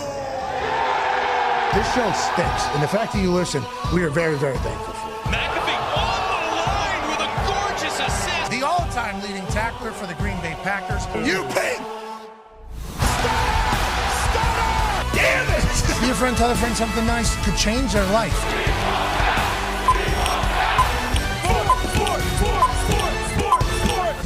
Hello, beautiful people, and welcome back to glorious Indianapolis, Indiana. We are live from this arena. Gamebridge Fieldhouse hosts the Game 4 of the Finals. Tonight, this show begins now. Finals!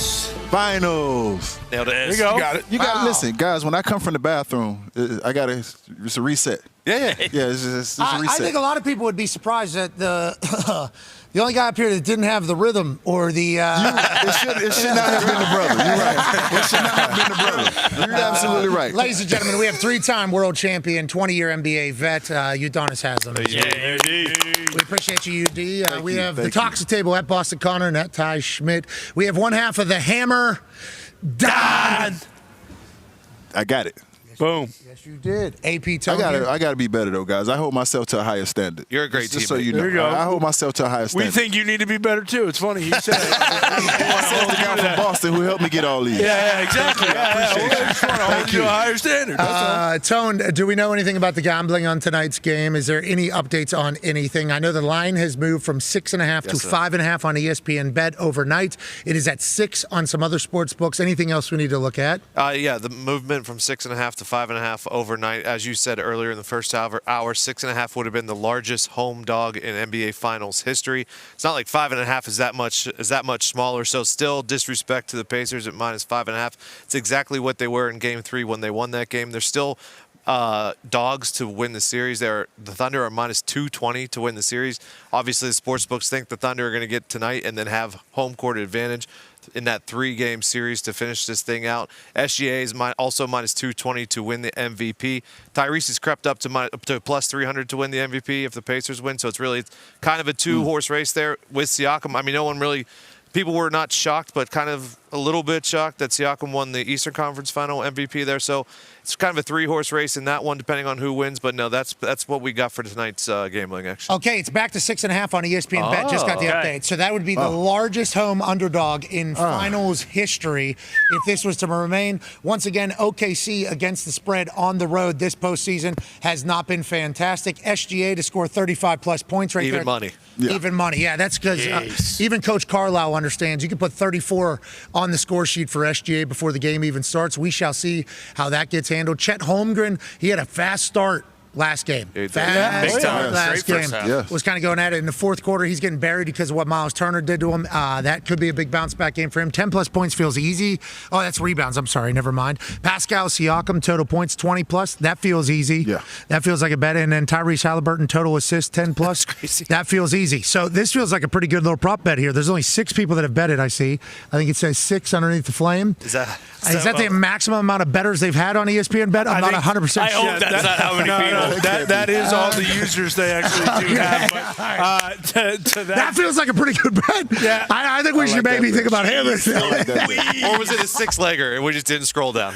Okay, yeah. No, I think it's just the total people. Yeah, because there's no that's more. it. Okay. Neesmith, total three-pointers made is 3-plus. That feels good. Like that. Jalen Williams, total points, 20-plus. That's the only one. Now, he can do that. Jalen Williams can do that. That's -160 or 180 there. 160. 160. Man, LASIK's starting to wear down.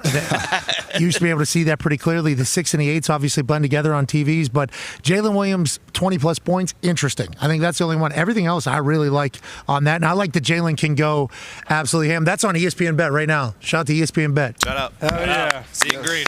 And shout out to the Pacers for being the biggest home underdog in the history of the NBA Finals tonight. Coach Carlisle, Tricky Ricky, definitely loves everything about that. Now let's pivot away from the NBA Finals because we have a man who's a Super Bowl champion, the all-time leading tackler for the Green Bay Packers, and obviously a man who is a father of 10. AJ Hawk is here. Thank you for making the trip to Indianapolis. You traveled over from Ohio.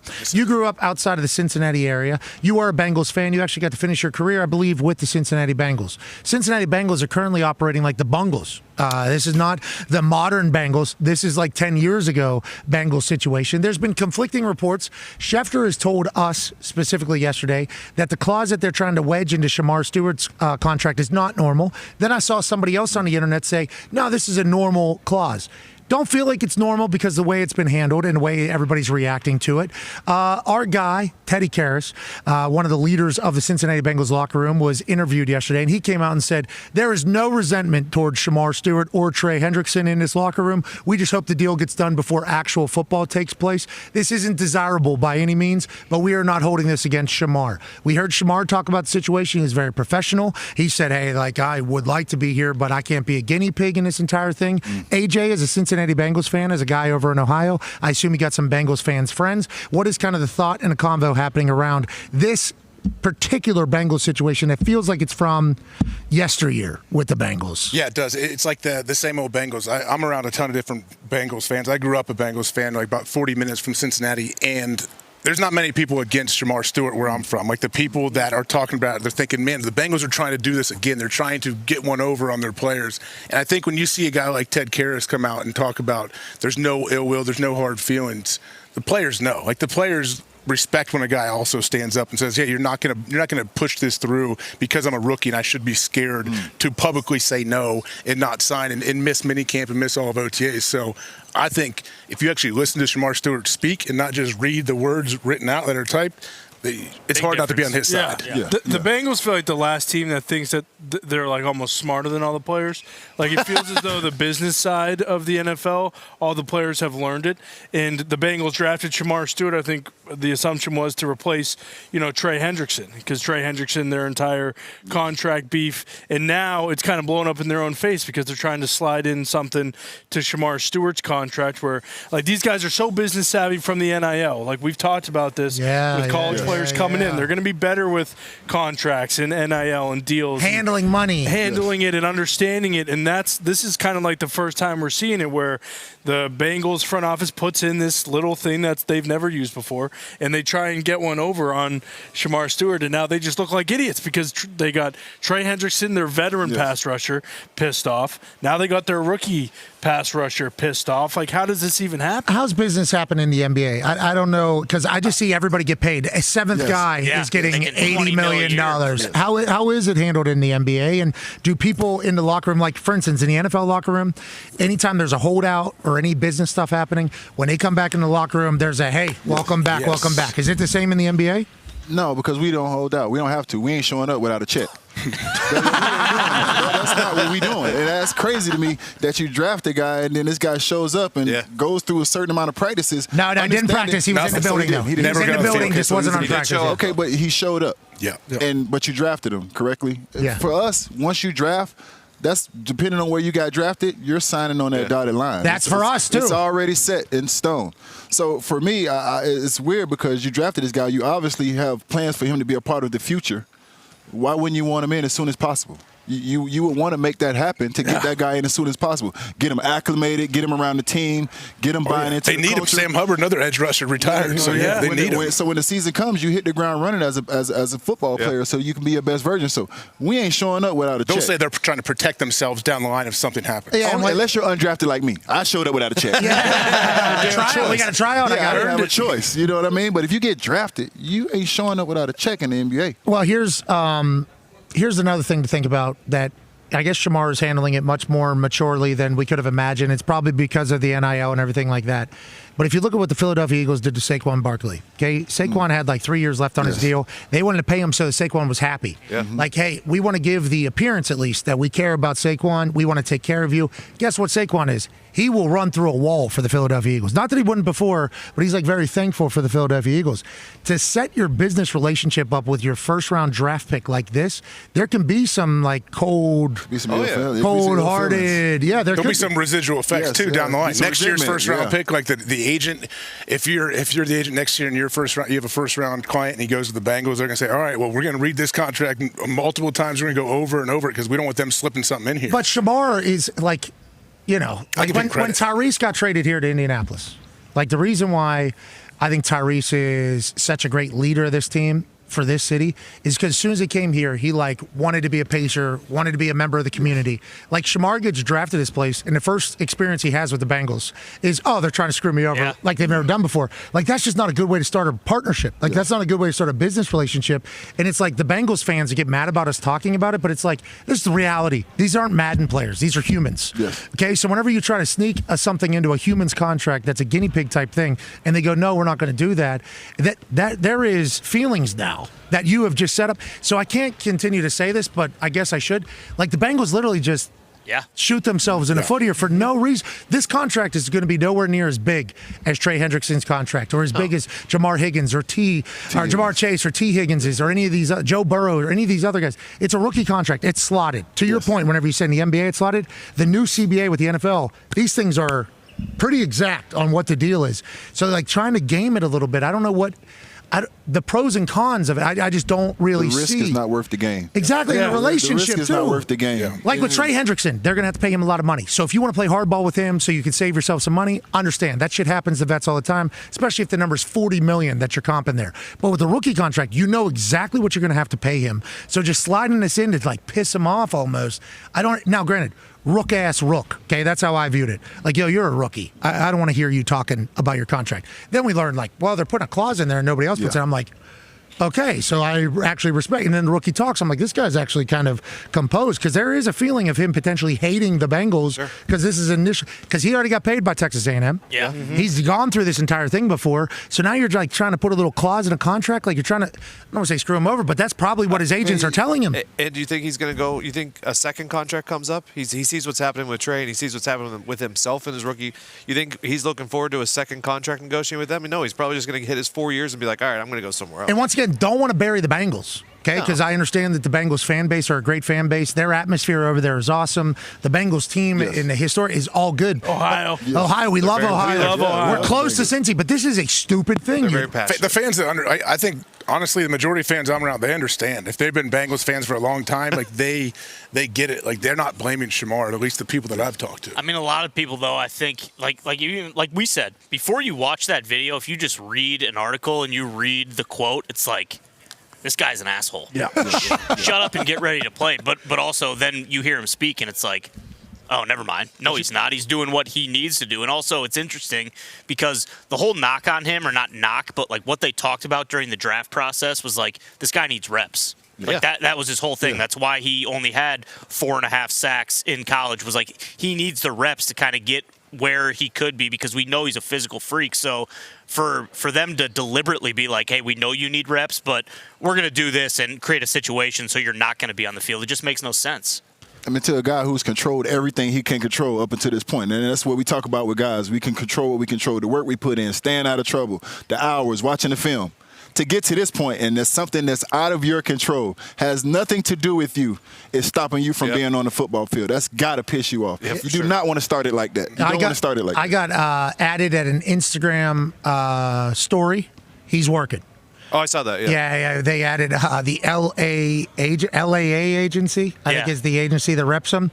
They added me in a story, and they're like, Shmore's still working. Of course he is, but he's not with his teammates. Dude, he needs to be on the field. He needs to be with his teammates. He needs to be on the field with those guys. If he was there, and like the perfect situation, he would have been there with Trey, learning from Trey. Like in that. Yeah, but with that being said, TJ Watt's not signed either. He's not. Great point. I don't know what Pittsburgh Steelers fans are talking about. Let's not compare these two situations. And we have a veteran leader in Aaron Rodgers leading Will Howard, our future quarterback, and he is mentoring him the shit out of it. I just want to say we should run the video of Will Howard talking about Aaron Rodgers, and what Aaron Rodgers came out publicly and was like, hey, I'm here to lead this guy. I'll be in every meeting. I'll be in every practice. Anything he needs, I'll give it. He did the same thing with Jordan Love. I think Aaron took a lot of respect out of it. Here's Will Howard talking about the relationship with Aaron thus far. When he says it, he's like, hey, I don't want to overstep. I'm like, dude, please, by all means, tell me whatever you think. He said, Aaron told him, I don't want to overstep or anything like that. And Will's like, you tell me whatever the hell you want.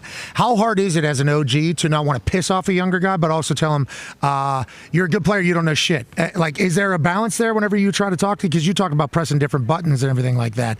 OG is a necessity, I think, to a successful career. I had Adam Vinatieri. I was incredibly lucky for that. I don't know who AJ would say he had, but there's always a veteran that, like, looks out. Yes. Will Howard getting Aaron Rodgers here seems like a great situation. You have been that for a lot of people. How do you start that relationship and how those conversations go? Get him to let their guard down. I love what he did early. I'm not here to overstep my boundaries. That's what Aaron Rodgers says to you. Crazy. That's what Aaron Rodgers says to you. Immediately, you're already in awe, and he comes with you with that and completely just knocks you off like, oh, wait a minute, this is what, and now you've let your guard down. Now you've allowed Aaron Rodgers to come in and have those conversations with you. And as you build that time on the field and off the field, because both of those things go hand in hand, I believe the time you spend with somebody off the field and on the field continues to build that brotherhood, just helps you trust that person, you believe in that person, and you know that person wants the best for you, regardless where you play at. Those are the things that help. So I think immediately him telling that kid, hey, listen, I don't want to overstep my boundaries. I just want to help you. That automatically let the kid let his guard down, and now he's more willing to listen and follow Aaron Rodgers just from the jump. Yeah. Now he will build that time and that rapport with him where he will respect him and listen to him more. But he started it off perfectly. AJ, why is this prima donna prick like this with these guys? Isn't that funny? Isn't that funny how it is? I mean, he seems to be a good teammate, but I think also how you come after the guy. If you're the old dude. I mean, when I first got in the NFL, 2006, I believe, there was everyone was saying, kid, like speaking down to you, calling people kid, and I lost my mind when guys would do this to me. They'd like grab your shoulder, kid, let me tell you about how it is. And whenever that happened, I instantly shut down. I never heard another word from that person. And that happened from a couple of different people at times. And so how you come at people, I think, is a big part of it. So to say like, hey, I don't want to overstep. I mean, Will Howard's 22 years old. He's like, I was watching you play when I was 5 years old, Aaron. Like, for that to be how they start everything, like that's a huge deal. Everything starting with Aaron Rodgers and the Pittsburgh Steelers, even this, I think, is a home run for Yinzers. Yeah, so far everything has been absolutely perfect. Everything he has said, everything he's done as far as like speaking in front of the team his first day, telling them that he's all in. He went to the Cam Hayward's golf outing to be with the boys. Everything he's done with Will and all the other quarterbacks. Yeah, everything so far, and it's obviously it's just June.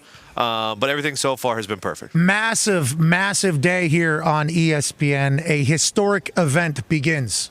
The College World Series live from Omaha, Nebraska kicks off today, literally following our show. This is something that I think we all look forward to. We don't know College World Series baseball. We don't know college baseball, I think, going into the College World Series. We followed a little bit closer this year because West Virginia almost had that spot that LSU has down there. Close. Almost had LSU's good ball club. Good ball club. Ty, what do we need to know about the College World Series that maybe those of us who don't have all the info need to realize? Well, I think the best thing about it, like you mentioned, like it's impossible to actually follow this all season long unless you're a fan of one of these teams in the SEC, because it's like college football. There are so many players, so many schools. But if you want just like a quick bird's eye view of the College World Series and why it's so special. First College World Series was in 1947, so it's been around a while. But it moved to Omaha in 1950. It used to be at Rosenblatt Stadium, which is one of like the real cathedrals of baseball. Absolutely beautiful. They moved to Charles Schwab Field, which is a little bit bigger, but it's still awesome. This year in particular, so if you don't know, it's an 8-team double elimination bracket, kind of like an old school tournament. They'll have a winner's bracket and a loser's bracket. The 2 teams remaining will play a best-of-3 series to crown a champion. We have a good field this year, okay? 5 teams in the field have previously won a championship. Everyone knows about LSU, kind of the creme de la creme. They've won 7. Arizona used to be really good. They've won 4. Oregon State 3. UCLA. And then Coastal Carolina also has won. That's my winner. You like? Okay, that's my bet. You like the Chanticleers? Yeah, exactly. Love their manager. The game we are leading into. They will be playing at 2 p.m. today. And then the other schools, Louisville has made it 6 times. Arkansas, who is the top seed remaining, this is their 12th appearance, and they've been runners-up twice. They've never won it, but they have a very, very good baseball program. And then everyone, if you're looking for a dog, to hop on, Murray State is making their first appearance. And then we've talked about this quite a bit. One of the things that kind of, I don't want to say outshines the baseball on the field because it doesn't, but the jello shot competition at Rocko's Pizza and Cantina. You can see it started in 2019. Genius of the owner to start this. LSU bought 68,888 jello shots in 2023, which is the all-time record. And then it's also got a good cause here. For the jello shots are $5. $1 of each shot goes to a local food bank, and then another 50 cents goes to the Greater Food Bank of Omaha. I believe they were going to do an update at 1 p.m. of where it currently stands. And this is kind of always funny, and where teams will kind of talk a little bit of shit about each other is in years past, you have institutions like Stanford and Virginia who are very good at baseball, but maybe a little bit more buttoned up.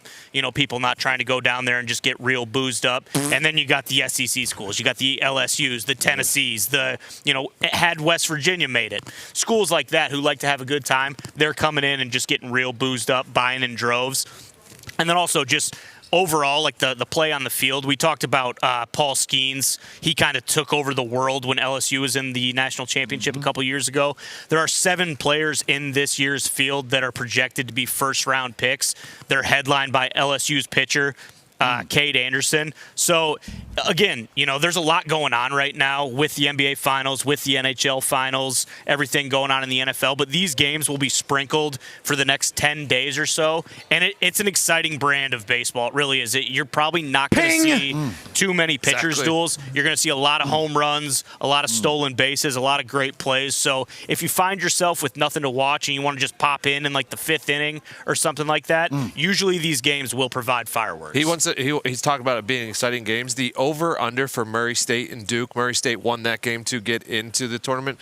The over-under was 16.5. Wow. Love that. That's a lot of trips around bases. Baseball, Yeah. 16.5 is absurd. Wow, it hit the under, but to get their game before that, they scored 19. There's a lot of runs in these games. Cannot wait to watch. The Rocko's gimmick is brilliant. Yes. I mean, they get people coming in here and buying 68,000 shots. Yeah. $5 a I'm a pop. little disappointed in Florida.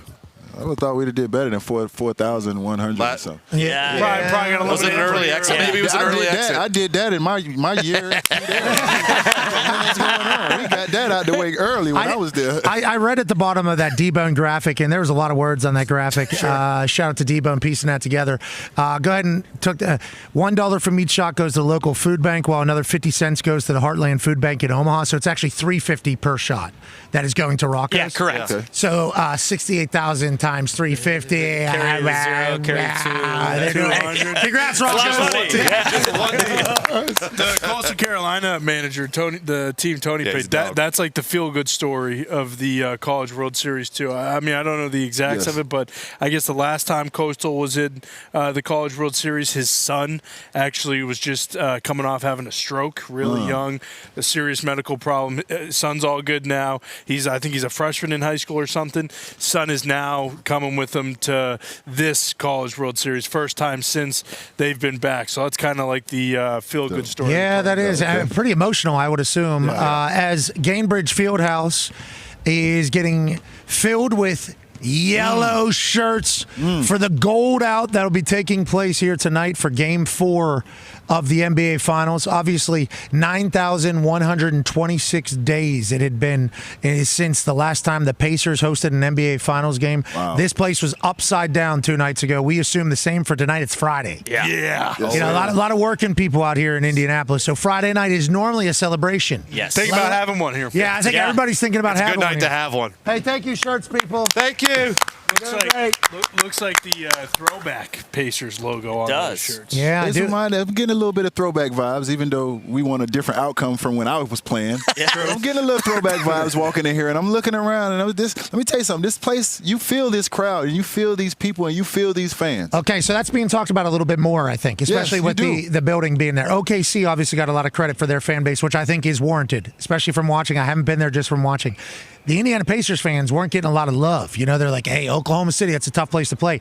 With the Heatles, whenever you guys came through here, there's a lot of big games. It was back-to-back years, I believe, with Roy and Paul and Lance and everybody. Those were great times. This place is a tough place to play, and these fans take a lot of credit in like, hey, we can make this. They know ball here. I think that's a big deal. This not only the team, but these fans will challenge you. There's teams where you walk into certain arenas and it's just noise. You don't even hear it. Whatever you say, and there's teams where you walk into the arena and you feel the crowd, you feel the energy, you feel it inside you. You get those little butterflies. Oh yeah, bopping wood. Yeah, feel it deep inside of you. Yeah, kind of, sort of, but not really. But yeah, you feel these fans when you walk in here. So I don't. You can say what you want to say. I call them civilians. Civilians have no clue what the hell they talking about. This is a damn good fan base here in Indiana. Oh, yeah, and I'm happy that it's being spotlighted. Same with Oklahoma City. Now, you talked about it, I believe, T.J. McConnell and what he means to the team. T.J. McConnell was on the Young Man in 3 as opposed to the Old Man in 3 podcast, and this was his answer. I can't wait to hear your thoughts, UD. I genuinely believe that playing hard is a skill, because if it wasn't, everyone would do it. And, you know, when I came in and, like, I'm trying to tell you about this guy, Chris Babcock, he's like, you need to stand out. Nobody, he's like, nobody picks up full court. And you need to make that your calling card. And so we got in the gym 3 times a day, got in elite shape. And he's like, you're going to pick everyone up full court, and that's what you're going to hang your hat on. And it's something that I've created an identity about. And if you play really hard and make life hell for the other team, I mean, the other stuff like the offense, that shit will fall into place.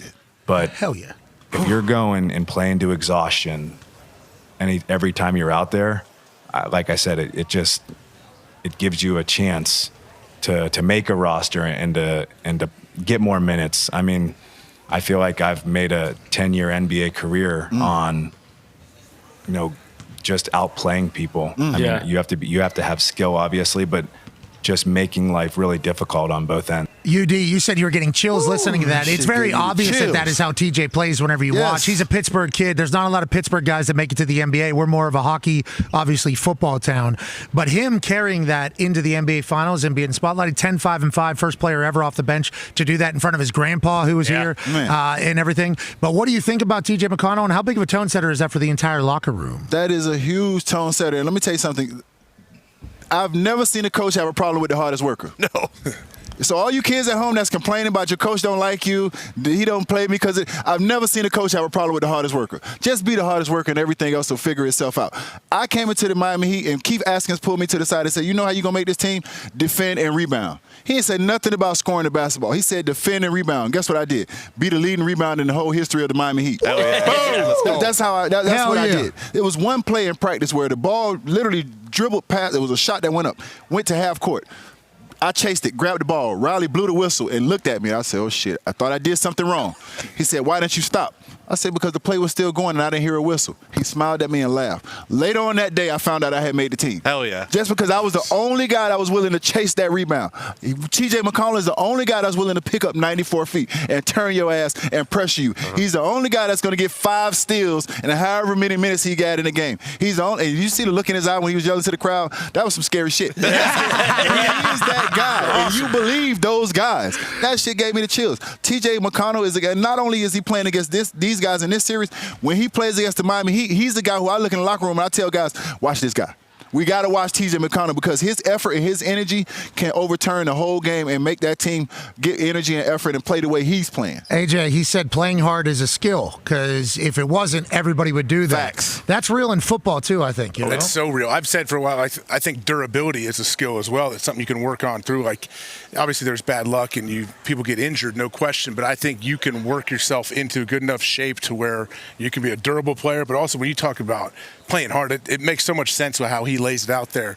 But yeah, of course. Why doesn't everybody do this? Because it's super hard to do. And you have to get your body and your mind 100% ready in the off season and all throughout the season. Like the season start doesn't mean TJ McConnell's not working. I'm sure every single day he's still working, continuing with everything. And I cannot imagine what it's going to be like tonight when he checks into the game for the first time. City of Indianapolis, this place is going to blow. City of Indianapolis, Indiana. Hearing TJ say that are like, yeah, that's our guy. I got Boppin' Wood. He's stealing inbound passes. Like that is literally who he is. 3 of them. Yeah, he's a Duquesne Duke. Then he transferred to Arizona. He's a Pittsburgh guy, which we love. But yeah, when you talk about igniting a crowd, when TJ walks onto that court, the place goes crazy because they know exactly what to expect. That little white fella right there is about to lose his mind on this court. And also, he has a mid-range jumper that is going to fall. Gets to his spots. Every single time. If you're Oklahoma City, like a lot of the conversation going after Game 3 was like, hey, you got to make adjustments so that Mathurin doesn't do that or McConnell doesn't do that or whatever. And obviously, he's not scoring 20 points, so he's not going to kill you. But is there anything you can do other than just like, hey, when this son of a bitch comes in the game, make sure he doesn't turn the game on its head? Because that's exactly, I mean, the momentum completely shifted every time he touched the court. I mean, you can't be caught off guard anymore. At this stage of the game, you cannot be caught off guard by anything. You can't be caught off guard by the adjustments that Rick Carlisle is making. You can't be caught off guard by TJ McConnell. You can't be caught off guard by Obi Toppin. On the other end, we can't be caught off guard by Aaron Wiggins. At this stage of the game, there should be no more caught off guard. It should be your best version against our best version. Who's going to impose their will for 48 minutes? And another thing about TJ McConnell, what we see him do on the basketball court is nothing nothing, because how he has to prepare to be able to play that way, to your point, what he has to put his body through in the offseason to be able to play this way and compete this hard. A lot of guys play hard for 2 or 3 minutes at a time, and then they slow down. Conditioning is not how fast you get tired. It's how fast you recover.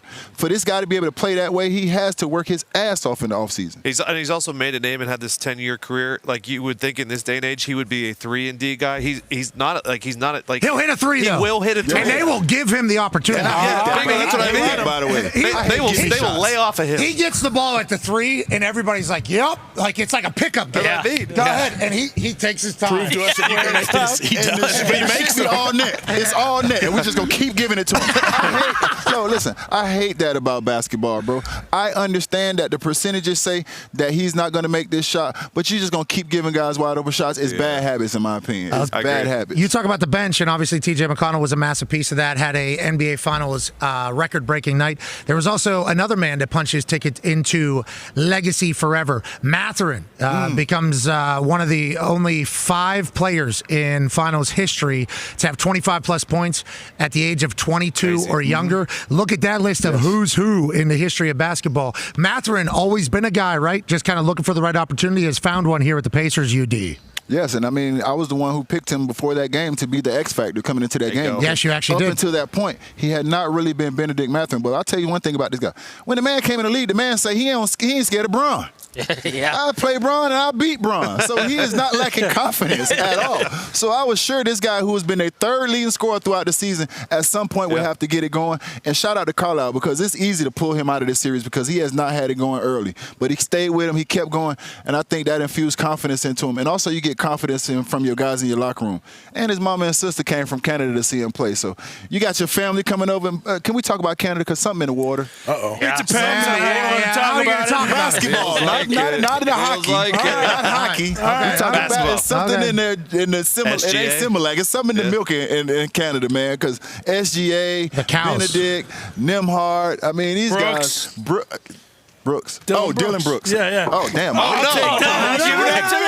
Dylan Brooks at home watching the series. That's why you caught me off guard. We're talking about the people that's here. I mean, Dylan Brooks is a great conversation. Last year, he was a big part of the convo because he was just a pest. Yeah, this guy's a pest.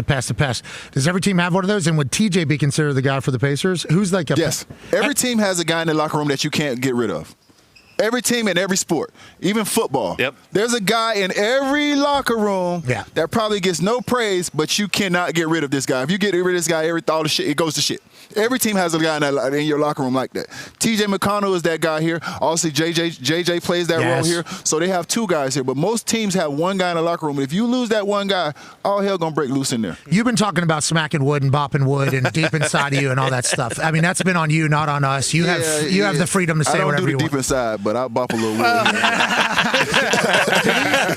Is there different floor? Like, is there some floors that are better than others? And the only reason I'm asking you that is because in the NFL, there's been a lot of conversation over the last few years about the state of play and the state of grass in the fields and turf and everything like that.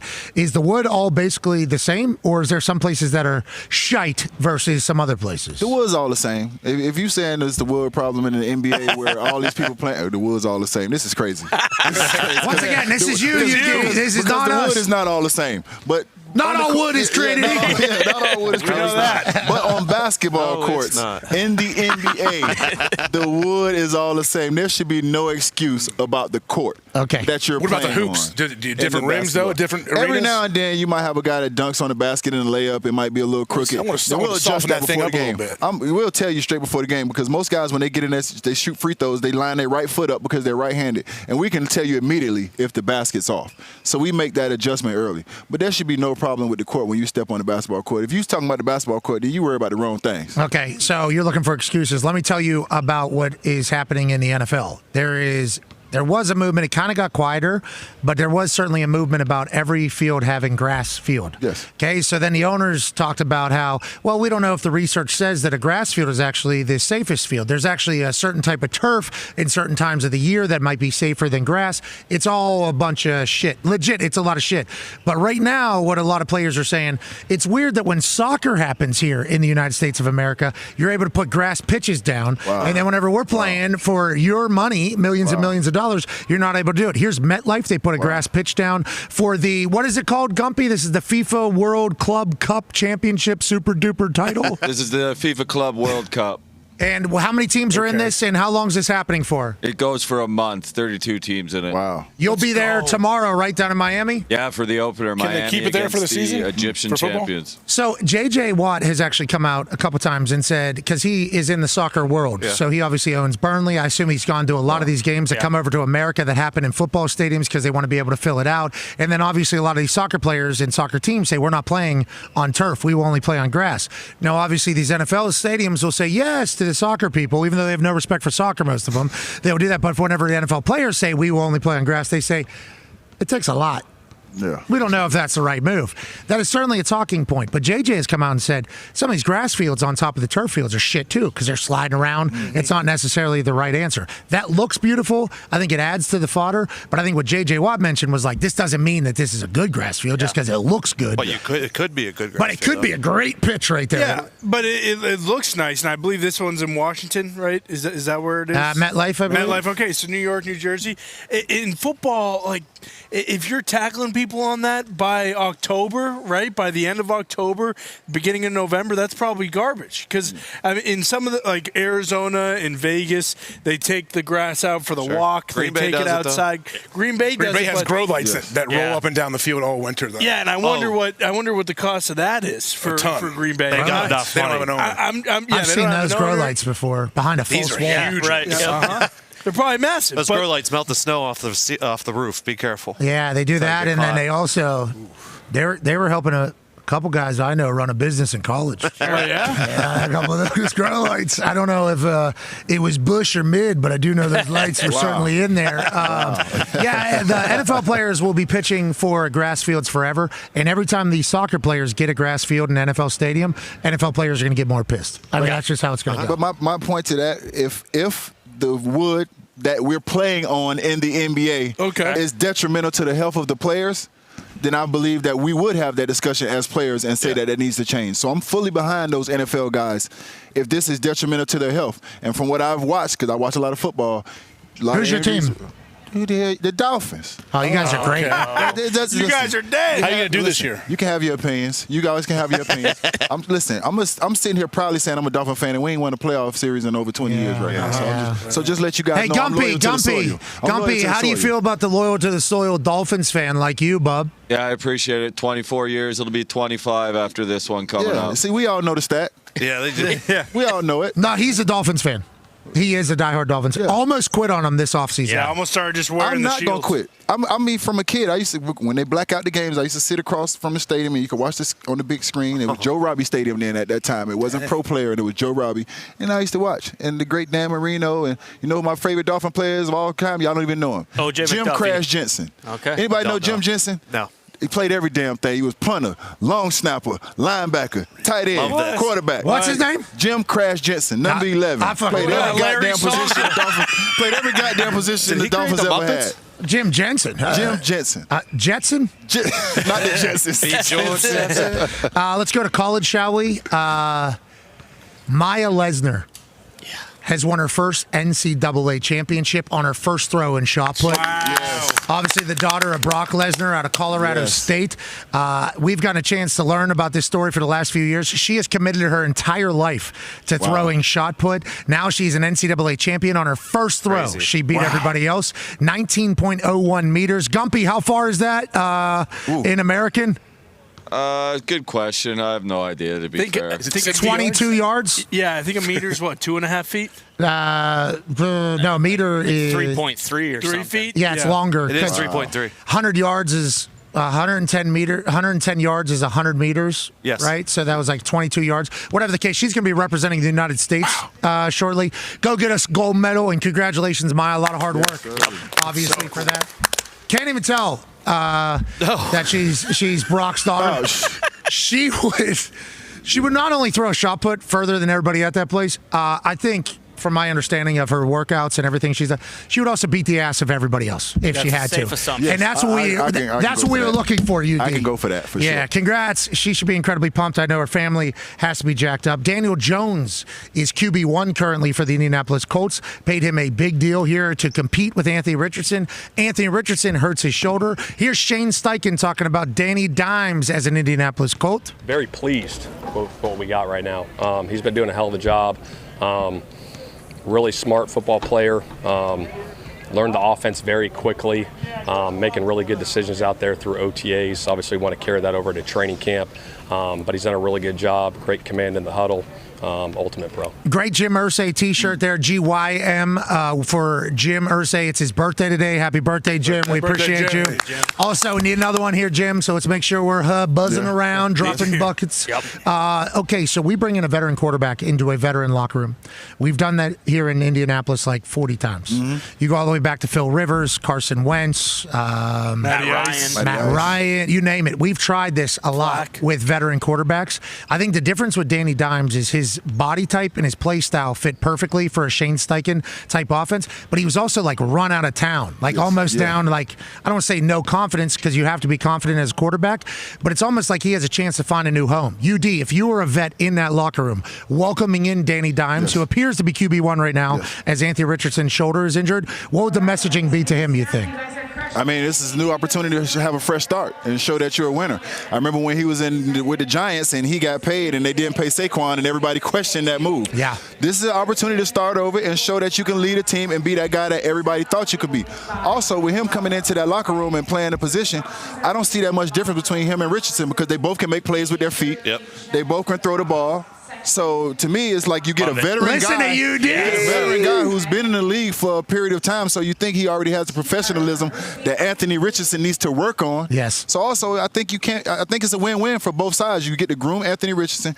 You bring him into a situation where you don't have to change the offense much because he can make plays with his feet just like Richardson. And also, this is a redemption story. They paid you to be the guy. You weren't the guy there. You have a chance to be the guy here. UD. Wow. Football guy. Let's go. Football guy. Yeah, you bop wood and all that stuff. AJ, Danny Dimes, big. Okay, huge. I got a chance to run into him 2 Sundays ago, maybe the day before Jim Irsay's services. I got a chance to run into him at this event or whatever, and he's huge. And I don't think he gets talked about for his size or athleticism enough. That's why I enjoyed UD saying, like, hey, him and AR play a similar style of football. They very much do. Now, granted, 2 very different people, I think, 2 very different types of players, but they have a similar skill set. That's good for Shane Steichen. I think it's good for the Colts. He's tough to tackle, and I think Shane's going to, like, kind of empower that out of Dan. I think Shane loves him. I mean, watch that. When you see Shane speak about him, like, he looks like he's not putting it on. Like, he's excited to say good things about Danny Dimes. But I mean, Danny Dimes is in the prime situation. Hey, I want to be the next. I want to do what Baker Mayfield did. I want to do what Sam Darnold did. Let me find a way. People wrote me off. What do you say? But I didn't write back. Like that's what he's going to do. That was great. Yeah, it's great. TM. For Danny Dimes, like it couldn't be a better situation for him. It's not a good thing ever when anyone's hurt. Anthony Richardson's shoulder, we don't know how it's going to be, but it's giving an opportunity to Danny Dimes. So and also I think with the offense, it's beautiful. It's given an opportunity for the Colts to see Danny Dimes as the guy. Yeah. You know, like in the meeting now, because AR is injured, Danny's... That's the thing, too. Like, people don't understand, like, I think there needs to be a clearly defined role of who the quarterback of that team is. Role definition is when huge. there's 2 of them, it's weird for everybody. Coaches, players, and players need to know, hey, we all know, like, if you're on a football team, we go as our quarterback goes. If our quarterback sucks, we might be average. We're not going to be good. And if our quarterback's great, we can win the Super Bowl. And that's kind of how it works. Yeah, and there's something about Danny Dimes, I don't know what it is, but that 17 on him just reminds me of Peyton Manning. I don't know what it is, but he's got some mobile Peyton Manning in him. Role definition, you just mentioned some Archman. Does that happen in the NBA where it's kind of weird? Hell yeah. How can you compare it to 2 type of quarterbacks? Is it like 2 superstars? That was the question I was going to ask for AJ here, because in the NBA, we have role definition, and it is immediately. And I think the great thing about the OKC Thunder is they understand the pecking order. As great as Chet is, as great as Jalen is, they understand that SGA is the big dog. As great as we were with the big 3 with CB and LeBron, CB and D Wade, and we had the little 12, we understand that LeBron was the big dog. So you have to have role definition. Even when we get to the playoffs with the Miami Heat, Spo would call us in the office and we would sign a separate contract to commit to the things that we needed to do to win that specific series. La Sposa Nostra, this thing of ours. This is not a real contract, but do you agree to be the sixth man? Because it was times where in this series against Indiana, Shane Battier started, and I would come off the bench. But in other series, I would start, and he would come off the bench.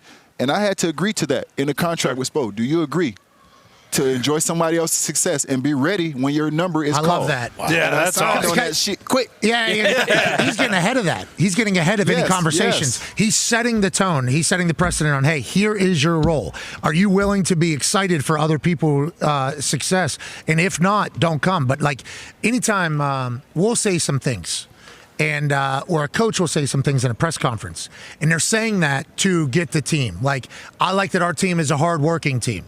Like, who knows if our team's a hard-working team, but you're letting the world know and you're letting players know, like, hey, we're expecting you to be a hard-working team. Like, I enjoy the fact that, like, hey, are you willing to be a guy who's happy for somebody else? That's a coach telling you, like, hey, this is what I need out of you. This is what we're going to need this year to have success. You obviously were able to do that. I've never heard of that. That's like a clearly defined roles. Like, that's what leadership is. And like, if you don't sign, this is what you are. That is frowned upon from your teammates. Well, if you sign, you're probably... Be the guy that don't sign on that line and watch what happened when your ass come in that locker room. Be the guy that don't sign. You're probably... Yeah, your ass is out of here. Yeah, I would have said... What's the superstar saying? Like, so say you're the guy, like that. You're the guy in that team. You're LeBron. What kind of contract does he sign then? Are you willing to lead this franchise? Yes. Yeah, like this is all on you. Yes. I mean, that's an easy... To lead by example. Oh, my God. It would be times on the court, guys, where Bron would tell us, don't even look at Spo. Listen to me.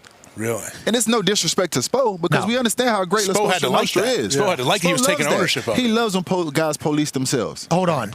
This is a genius style of leadership. Really is. This is like a great way to just set, like... You can't complain later because, hey, you know the deal going in, but football like, teams can't should be do pissed this. now. Yeah. Yes. Football teams should do this. Like, to a wide receiver. Like, hey, will you sign a contract saying you're going to be the best third option? Yeah. As a wideout this year, will you block for our run game? Will you do that? Like, that immediately sets. Bad football coaches keep you in the dark. If you know, bad football coaches don't tell you. Like, all of a sudden, like, wait, why am I not in on third down anymore? All of a sudden, there's a game. Like, I've heard people talk about that. That's genius. I mean, I was not happy to not be starting. I'm not happy. But you weren't surprised by it. Yeah, and guess what? I'm gonna sign that damn contract and be ready when it's my time. Do you think that that's why a lot of teams are moving away from like the big three because that was so hot for a couple of years there, but because it's harder to clearly define roles when you have like three alphas and it's like we don't know who. I mean, obviously in your situation, like LeBron is LeBron, but in a lot of these other situations, you get the big three and it's like, well, one night it could be his night, one night it could be his night. Is it a lot harder to define roles when you have a situation like that? I think it's a lot harder because of the financial aspect of it. Now, when I was playing, you could put together big three and put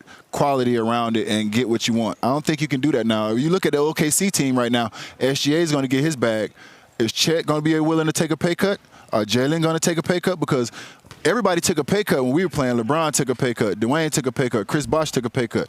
I took a pay cut. We all took pay cuts. So now you look at the financial side of it. Are these guys going to be willing to take pay cuts to bring in the pieces that you need to actually be championship contenders? And I think that's where it gets a little tricky. Both of these teams don't have the luxury tax. First time ever, I think, since the luxury tax was put into place, that these two teams don't have it and they're in the NBA Finals. So obviously the luxury tax is a salary cap, and if you go above it, you just have to pay a luxury tax. We talked to Ishbia, the owner of the Phoenix Suns, and it obviously has not worked out. But he said, like, I'm paying everybody because my fans don't care about me having to pay a luxury tax. Here, with the way they've been able to construct the rosters, they've been able to get dogs at cheaper prices. But when you have success, that those dogs are going to get paid. Everybody's going to get paid, so you have to be able to redo that.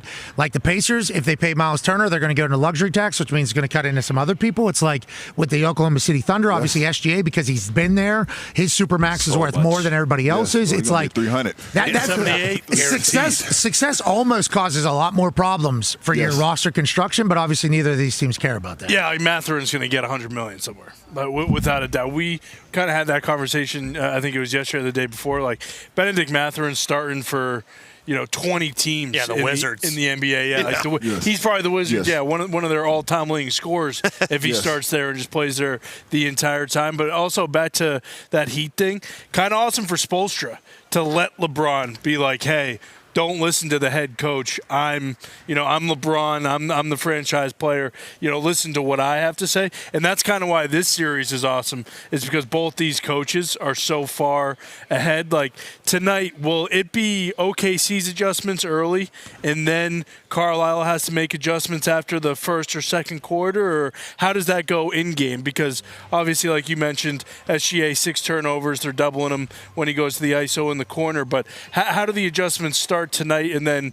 continue to happen throughout the game? I think the adjustments start first with OKC because they were the losing team. So I think the losing team is more, they need to make more adjustments. They need to make them sooner. But I think where Carlisle has thrived and where he has won is the in-game adjustments.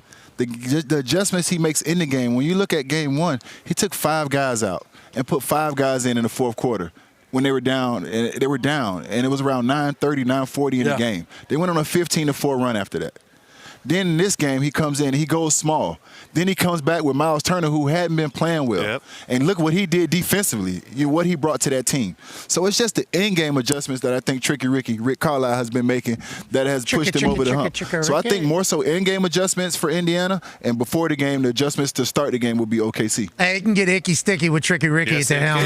It can really. Obviously, we have the NBA Finals tonight here in Indianapolis, Indiana. That game will be played on ABC at 8:30. I assume UD will be on the pregame coverage. We can't wait to watch you there. You've been crushing it here for us. We appreciate you taking time out of your life to join us. Obviously, the NHL Stanley Cup Finals will continue tomorrow night. There is obviously the FIFA World Cup Club Thing Super Duper tournament happening all around the United States of America. There is also a major taking place in Plumboro, Pennsylvania, the Eastern Hills of Pittsburgh in the U.S. Open. To give us a little bit of an update on that, let's go to one half of the Hammer. Dahn! Cowboys AP Tone. Yes, the U.S. Open, the 125th U.S. Open at Oakmont Country Club in Pittsburgh, Pennsylvania, started yesterday. As of the last chance I got to check, which was about 20 minutes ago, there was not a top 10 player in the world who was under par, so Oakmont is showing her teeth.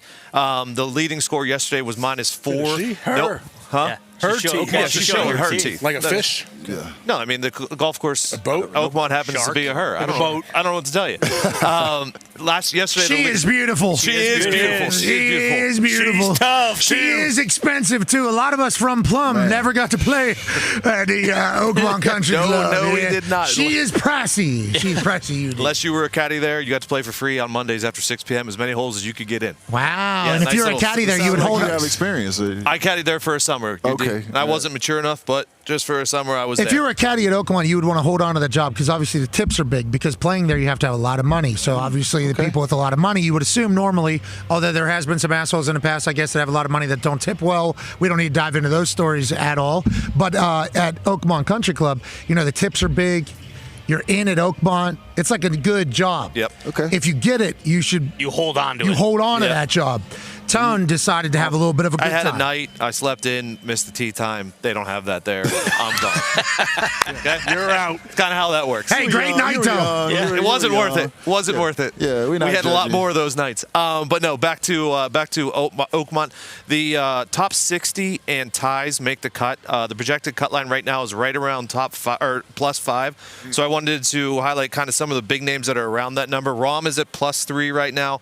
Bryson is at +3 right now. He's going to start his day. Scotty's at +4, so he's right around that line. Rory +4. He's got to start his day. Spieth is at 5 over. DJ's at +9. He's probably not going to make the cut. He won the last time the Open was at Oakmont. And JT is at a +10.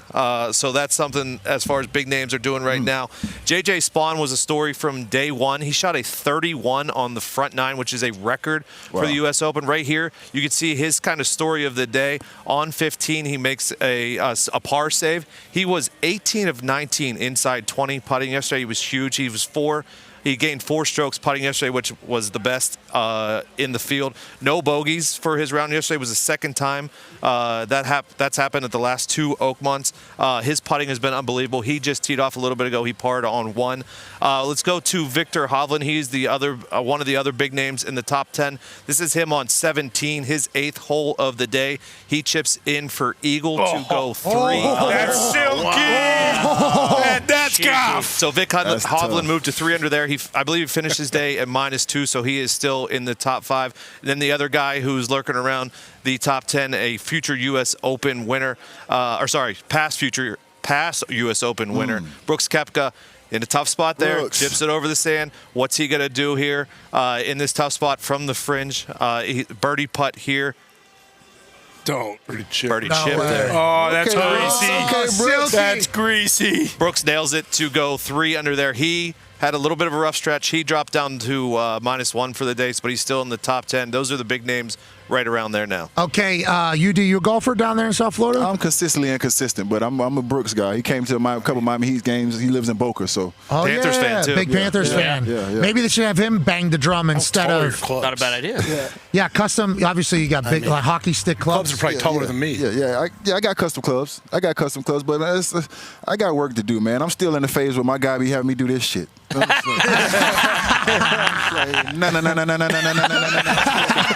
doing that shit right now. So I got work to do. I probably ain't on y'all level yet. No. I quit. Yeah, we quit. So I don't feel bad if I quit because I'm this damn close. I got my rich friends keep telling me. I'm like, yeah, we don't live down in Miami. Yeah, we don't mind going out there and burning through some trees.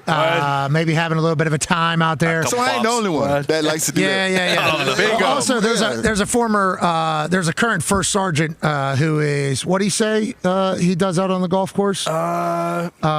Booms, I believe he says. Well, microdose? Yeah, he says, they tell me it's microdosing. I don't know what it means, but I know I like golf more. I got friends, my rich friends, Dwayne, they won't play with me because they say by the time we get to hole 18, they can't see. I'm like, okay, what's the problem? Yeah, exactly. That's the point of playing.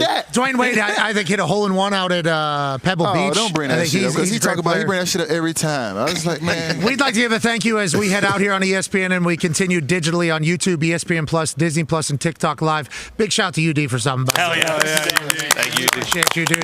You are amazing. We can't wait for tonight's game, 8:30 on ABC. NBA Finals Game 4. Obviously, U.S. Open this weekend. Stanley Cup Finals this weekend. We'll be back for an Overreaction Monday. Shout to the entire crew that moved this set inside from outside in less than 12 hours.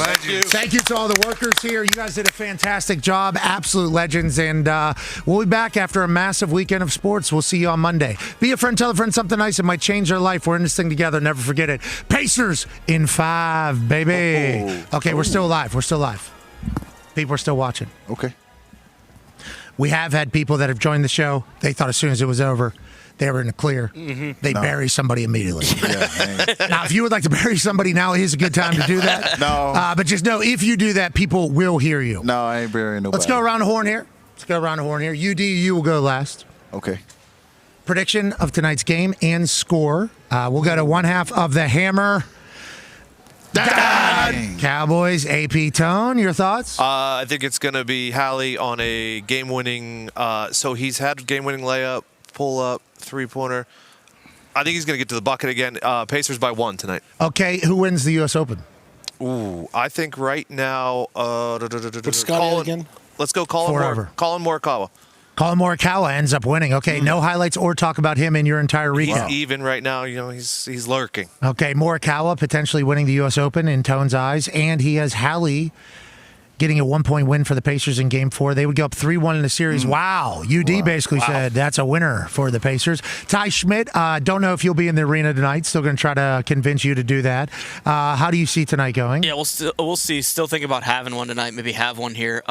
You should think about. I should think about having one. I know. Last game in front of Game 3, I said I thought that Tyrese was going to have a triple-double. Was off by 1 rebound, pretty close. So I'm feeling the predictive juices are pretty good right now. I like the Pacers to win 110-106 tonight. Close affair.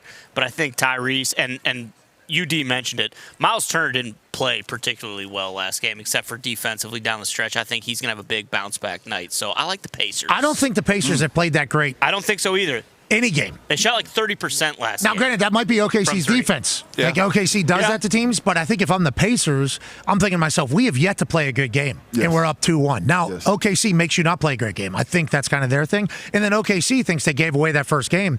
We should be up 2-1. Both games at home, we should have won. So both teams obviously feel that they should be playing better. Connor, how do you feel tonight goes? Oh, man. I mean, I am a believer now. Start thinking about it. I really... Are you thinking about having one today? I'm not really thinking about it anymore. I will be having one. Okay. There isn't really a concern or a cause to not have one. Sure. It's Friday. It's Jim Irsay's birthday. It's the first time the NBA Finals have been in Indianapolis in 25 years. So I will be having one. I'll be having, I could almost argue I'll be having two. Okay. Okay. Yeah. To 20. To 20 to 50. So, sure, I will be having one. I really want to say the Pacers are going to win. I really want to. And I believe in the Pacers to win the series now. What's that sound like? It's just going to be – it's just hard to imagine the Pacers winning again. I didn't think they were going to win Game 3. So it's nice that we sit here at Pacers 2-1.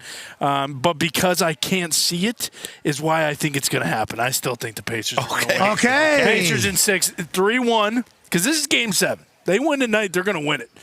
They win tonight. Go to OKC, lose, come back home, win it on a Thursday night in Indianapolis. And we hoist. We hoist. As we hoist. The mayor hog set. Anybody, whoever Has he been here? I haven't seen him. Whoever has authority cancels everything for next Friday. It's a party in the streets after Does Hogsett have night. authority? That's a great question. How is Hogsett doing? Has anybody seen him in years? Streets look good. They actually made a one-way street a two-way street now, and it has made my life significantly Thank you, Hogsett. Wow. Yeah, I'm Way to go, Hogsett. It actually has getting around the city. Big weekend. AJ, you're a big basketball. And Ludwig Oberg wins the US you got Open. Oberg? Yeah. Okay. Little bonus. I told you I'm having 2. I'm having 20. I'm not just thinking about having one. I am having one and something after. You're having ones. I'm having one. Yes. I think, as Conman said, this is Game 7. And I heard someone on the elevator when I was coming up here say this is basically a Game 7. I think Pacers win 118-114 tonight. I think Brooks Koepka finds a way. What's he at? Is he even right now, Tone? Yes. I think Brooks finds a way to win. I listened to him talk about his coach went crazy on him on Monday of this week and started yelling at him to where even Justin Thomas in the came stand. and asked him if he was okay because it was it was pretty serious conversation he had, and Brooks said, I needed that. So I would take Brooks, even though I continue to I don't understand why they keep mowing the rough with all the push mowers at Oakmont. I don't know if you guys want to. What do you want? Tire marks? You want tire marks? You want every other golf course on the planet. Oh, well, there's Augusta. Every other. I know it's not, but it's Augusta of Pittsburgh. Why do we got to have 75 dudes walking in single file next to each other? Oh, sorry, you don't like guys having jobs? Yeah, we can't talk to Tone anymore. That's a good point. Someone wants to outsource. Wow, maybe robots will do it next. I think Brooks wins it. I think Brooks wins it probably 6 under. Okay, that's that. How about the game tonight? You got the Pacers? 118-114 Pacers. 118-114. Oh, yeah. Okay, I like that we're dancing up in the high numbers. Yeah. We're running out there. And the man whose opinion matters more than anybody else's. If you'd like to give us a U.S. Open prediction, you can certainly do that. And an NHL Stanley Cup Finals after your Panthers kind of blew, you could do a prediction if you'd like. I am going to give you a U.S. Open prediction. I am going to say Brooks. Okay. I'm going to go with him. I got a chance to meet him when he came to Miami Heat game through Kyle Lowry, so I'm a huge fan of his. So I'm a loyal guy. You guys know this. So I'm staying with the guy that I know. I'm with loyalty. And just hear me out, guys, here. Okay. Oh, okay. I had this series going 7 games, and I always had Indiana winning. Mm-hmm. So they always say that the playoffs doesn't start till both teams win a game on the other team's home court. Uh-huh. OKC has not won a game on this home court yet. Yeah. I think tonight they will get one. They will get one. Sure. But this would not stop the Indiana Pacers because the confidence that these guys have, they believe they can go anywhere, anytime, and beat anybody. I believe they're going to have to hoist that trophy up away from here. So you guys might have to take the party in the streets to OKC. Okay. I mean, not a bad idea. I believe they will hoist that trophy up Game 7 in Oklahoma City. So tonight, I believe that OKC gets it, not because I believe they're better, because they have to. Yeah. I just gave you the statistics on going down 3-1. Yeah. It's over. I believe they have to, and I believe they will come out and they will play with that desperation. And once again, Oklahoma City hasn't lost back-to-back games since December of 2024. Yeah. That's a long time ago, brother. So many things have happened since then. A lot of things. Philadelphia Eagles have won a Super Bowl since then. Let alone everything else that has happened in the world. Yeah, I was going to say. The Florida Gators won another national championship in basketball. That's true. Congrats to Florida Gators. I think the Florida Gators are actually going to be a good football team. Yeah. I think they got a chance. Big fan of them Gators. I like Florida Gators. I'm a big You ever Gator eat fan. You ever eat any gator? Yeah. What type of gator is your favorite gator? Well, if you look on my Instagram page, I went gator hunting with Birdman. Whoa. Oh, shut up. Wow. Yeah, me and Bird. Yeah, me and my guy Bird. That's my bash bro. So you like wrestling. Me and Bird was thinking about being like tag team wrestlers after we retired. We'd love to have you. Yeah, me and Bird was going to be like tag team and we was going to call ourselves the Bash Brothers. Well, you guys remember the Mighty Ducks? They had the Bash Brothers. Yeah. We don't call ourselves the Bash Brothers. I think Bash Brothers say you guys maybe be the Bang Bros. No. Bang Bros Arena. Yeah, down there in Miami. Down in Miami. The Bop Bros. Yeah, the perhaps? Boppin' Bros. You guys drive a bus into the ring? Bang, I don't know if my wife want me to be the bopping bro. I guess we'll just have to do Bang Bros. I guess that's what you guys will have to do. You shot that thing right in the head? Yeah. Yeah. Was it tied up? Because I've heard there's been some. I thought I like to watch the show on TV. Udem. I thought we was going to get in the back of the boat and put some chicken out there and shoot him and then just pull him into the boat. Yeah. So what I realized is how we did it in Florida is we ride around I live near the Everglades. I live in Southwest Range, so I'm close to the Everglades. So we ride around on the back of a pickup truck. It's a lot of lakes. You can see the gator's head sticking up from the lake. Oh, yeah. So now you're in the back of the pickup truck. You got to take aim. The only way you know is you got them is if they go belly up. Now, the problem is in the state of Florida, you have to go get it. Into the swamp. I didn't know that. I was like, damn that, I don't want Their it friends no are more. probably around. The guy that took us was like, no, it's state law. If you kill it, you have to go get it. So now I have to go in the water and pull it. And I'm about this high in the water. Oh, shit. Holy shit. Look at that monster. Which one killed who? Which Bang Bro? So you know I killed the baby because we had been riding for an hour and a half and I was just ready to kill something. Okay. Bird waited 3 hours for that. Bird waited 3 hours for that big boy right there, and he got him. So I got the baby, but damn that, I killed the gator. That Did you make some boots, or what'd you guys do? Yeah, I with this? skinned it and yeah. You just ate them? You guys eat it? Yeah. What you have? Little gator nugget? Little gator bites. Was that fried gator? Fried gator? Raw gator? They say it tastes like chicken. They ain't lying. Yeah, gator on a stick for her? Yeah, maybe two gators on a stick. Maybe baby gator on a stick. Nebraska. All right, well, I'm a non-biased journalist, so I'm not going to do a prediction. Oh, sure. Yeah, you should be able to. But you just got the shirt on that says. Yeah, Pacers by 30 tonight. Okay, we're going to get the hell out of here. Have an incredible weekend. Sports are going to show up for us all weekend. Thank God for that. We're back on Monday. Hopefully by that time. Yeah, we can start thinking about it. Yeah, we can start thinking about having one. We're going to know more. Start priming that It's pump. gonna go right down the main drag, right? What's the pump? Priming that pump, getting ready to celebrate. The pump? Oh, he's priming the pump. Yeah, priming like that you're pump, priming a getting pump, like ready. you're starting a Getting ready. lawnmower. Oh, okay. Oh, Yeah, I'll be there at OKC partying with you guys. You're going to look over your shoulder. You're going to be like, God damn. Yeah, we did it. To be clear, UD, much like every other basketball player we've met, other than TJ McConnell, I guess, which is why his story is so interesting, we won't be looking over our shoulder. We'll be doing. You guys are so tall. Great point. So tall. Great point. So athletic. And you have been so cool to us. Yeah. We appreciate the hell out of you. You look amazing once again. I don't know how many clean. suits you have, but it's fantastic. And also, the entire internet said, tell UD thanks for using this platform to recruit Kevin Durant to the Miami Heat. I did no such thing. Well, that's what the internet's saying. The internet don't And they're know never nothing. wrong. Don't listen to the internet. Thank you. What? Perception is not reality. You guys know that. Sometimes. Reality is reality. Yes. Maybe Kevin Durant's a member of the Heat. You look good. Maybe he comes to the Pacers. Maybe. Wherever he goes, he's going to be Kevin Durant. That's one thing we do know. He likes the straight internet. bucket. He likes the internet. Straight bucket. He will dance in the internet. Yes, he will. Oh yeah, he get them fingers going. He's gonna let you know how you feel. I love it. Same with Giannis. I love it. Yeah. How about Giannis being like, as soon as Shams talks, I'm fucking sick of Yeah, this guy. I'm going to fucking kill this guy. Where's Woj? All right, thank you all for hanging out with us this week. We're incredibly lucky. Shout out to the Pacers taking care of us, allowing us to do this from here. Once again, shout out to the production crew that put this whole thing together. And shout out to sports for being the greatest thing that's ever existed. Yes. We appreciate you all so much for allowing us to do this for a living. Be a friend, tell a friend something nice about changing your life. We're in this thing together. Team on me. UD, anything final things to say before a great weekend? Go Panthers. And lay off Bobby over there. Bobby had a couple mishaps in the goal, but he'll be all right. He'll Bob's be a better. dog. Bobby, I got you. Paul Maurice, you're a hell of a coach. Looked bad last night. Don't do that. Think about having one here.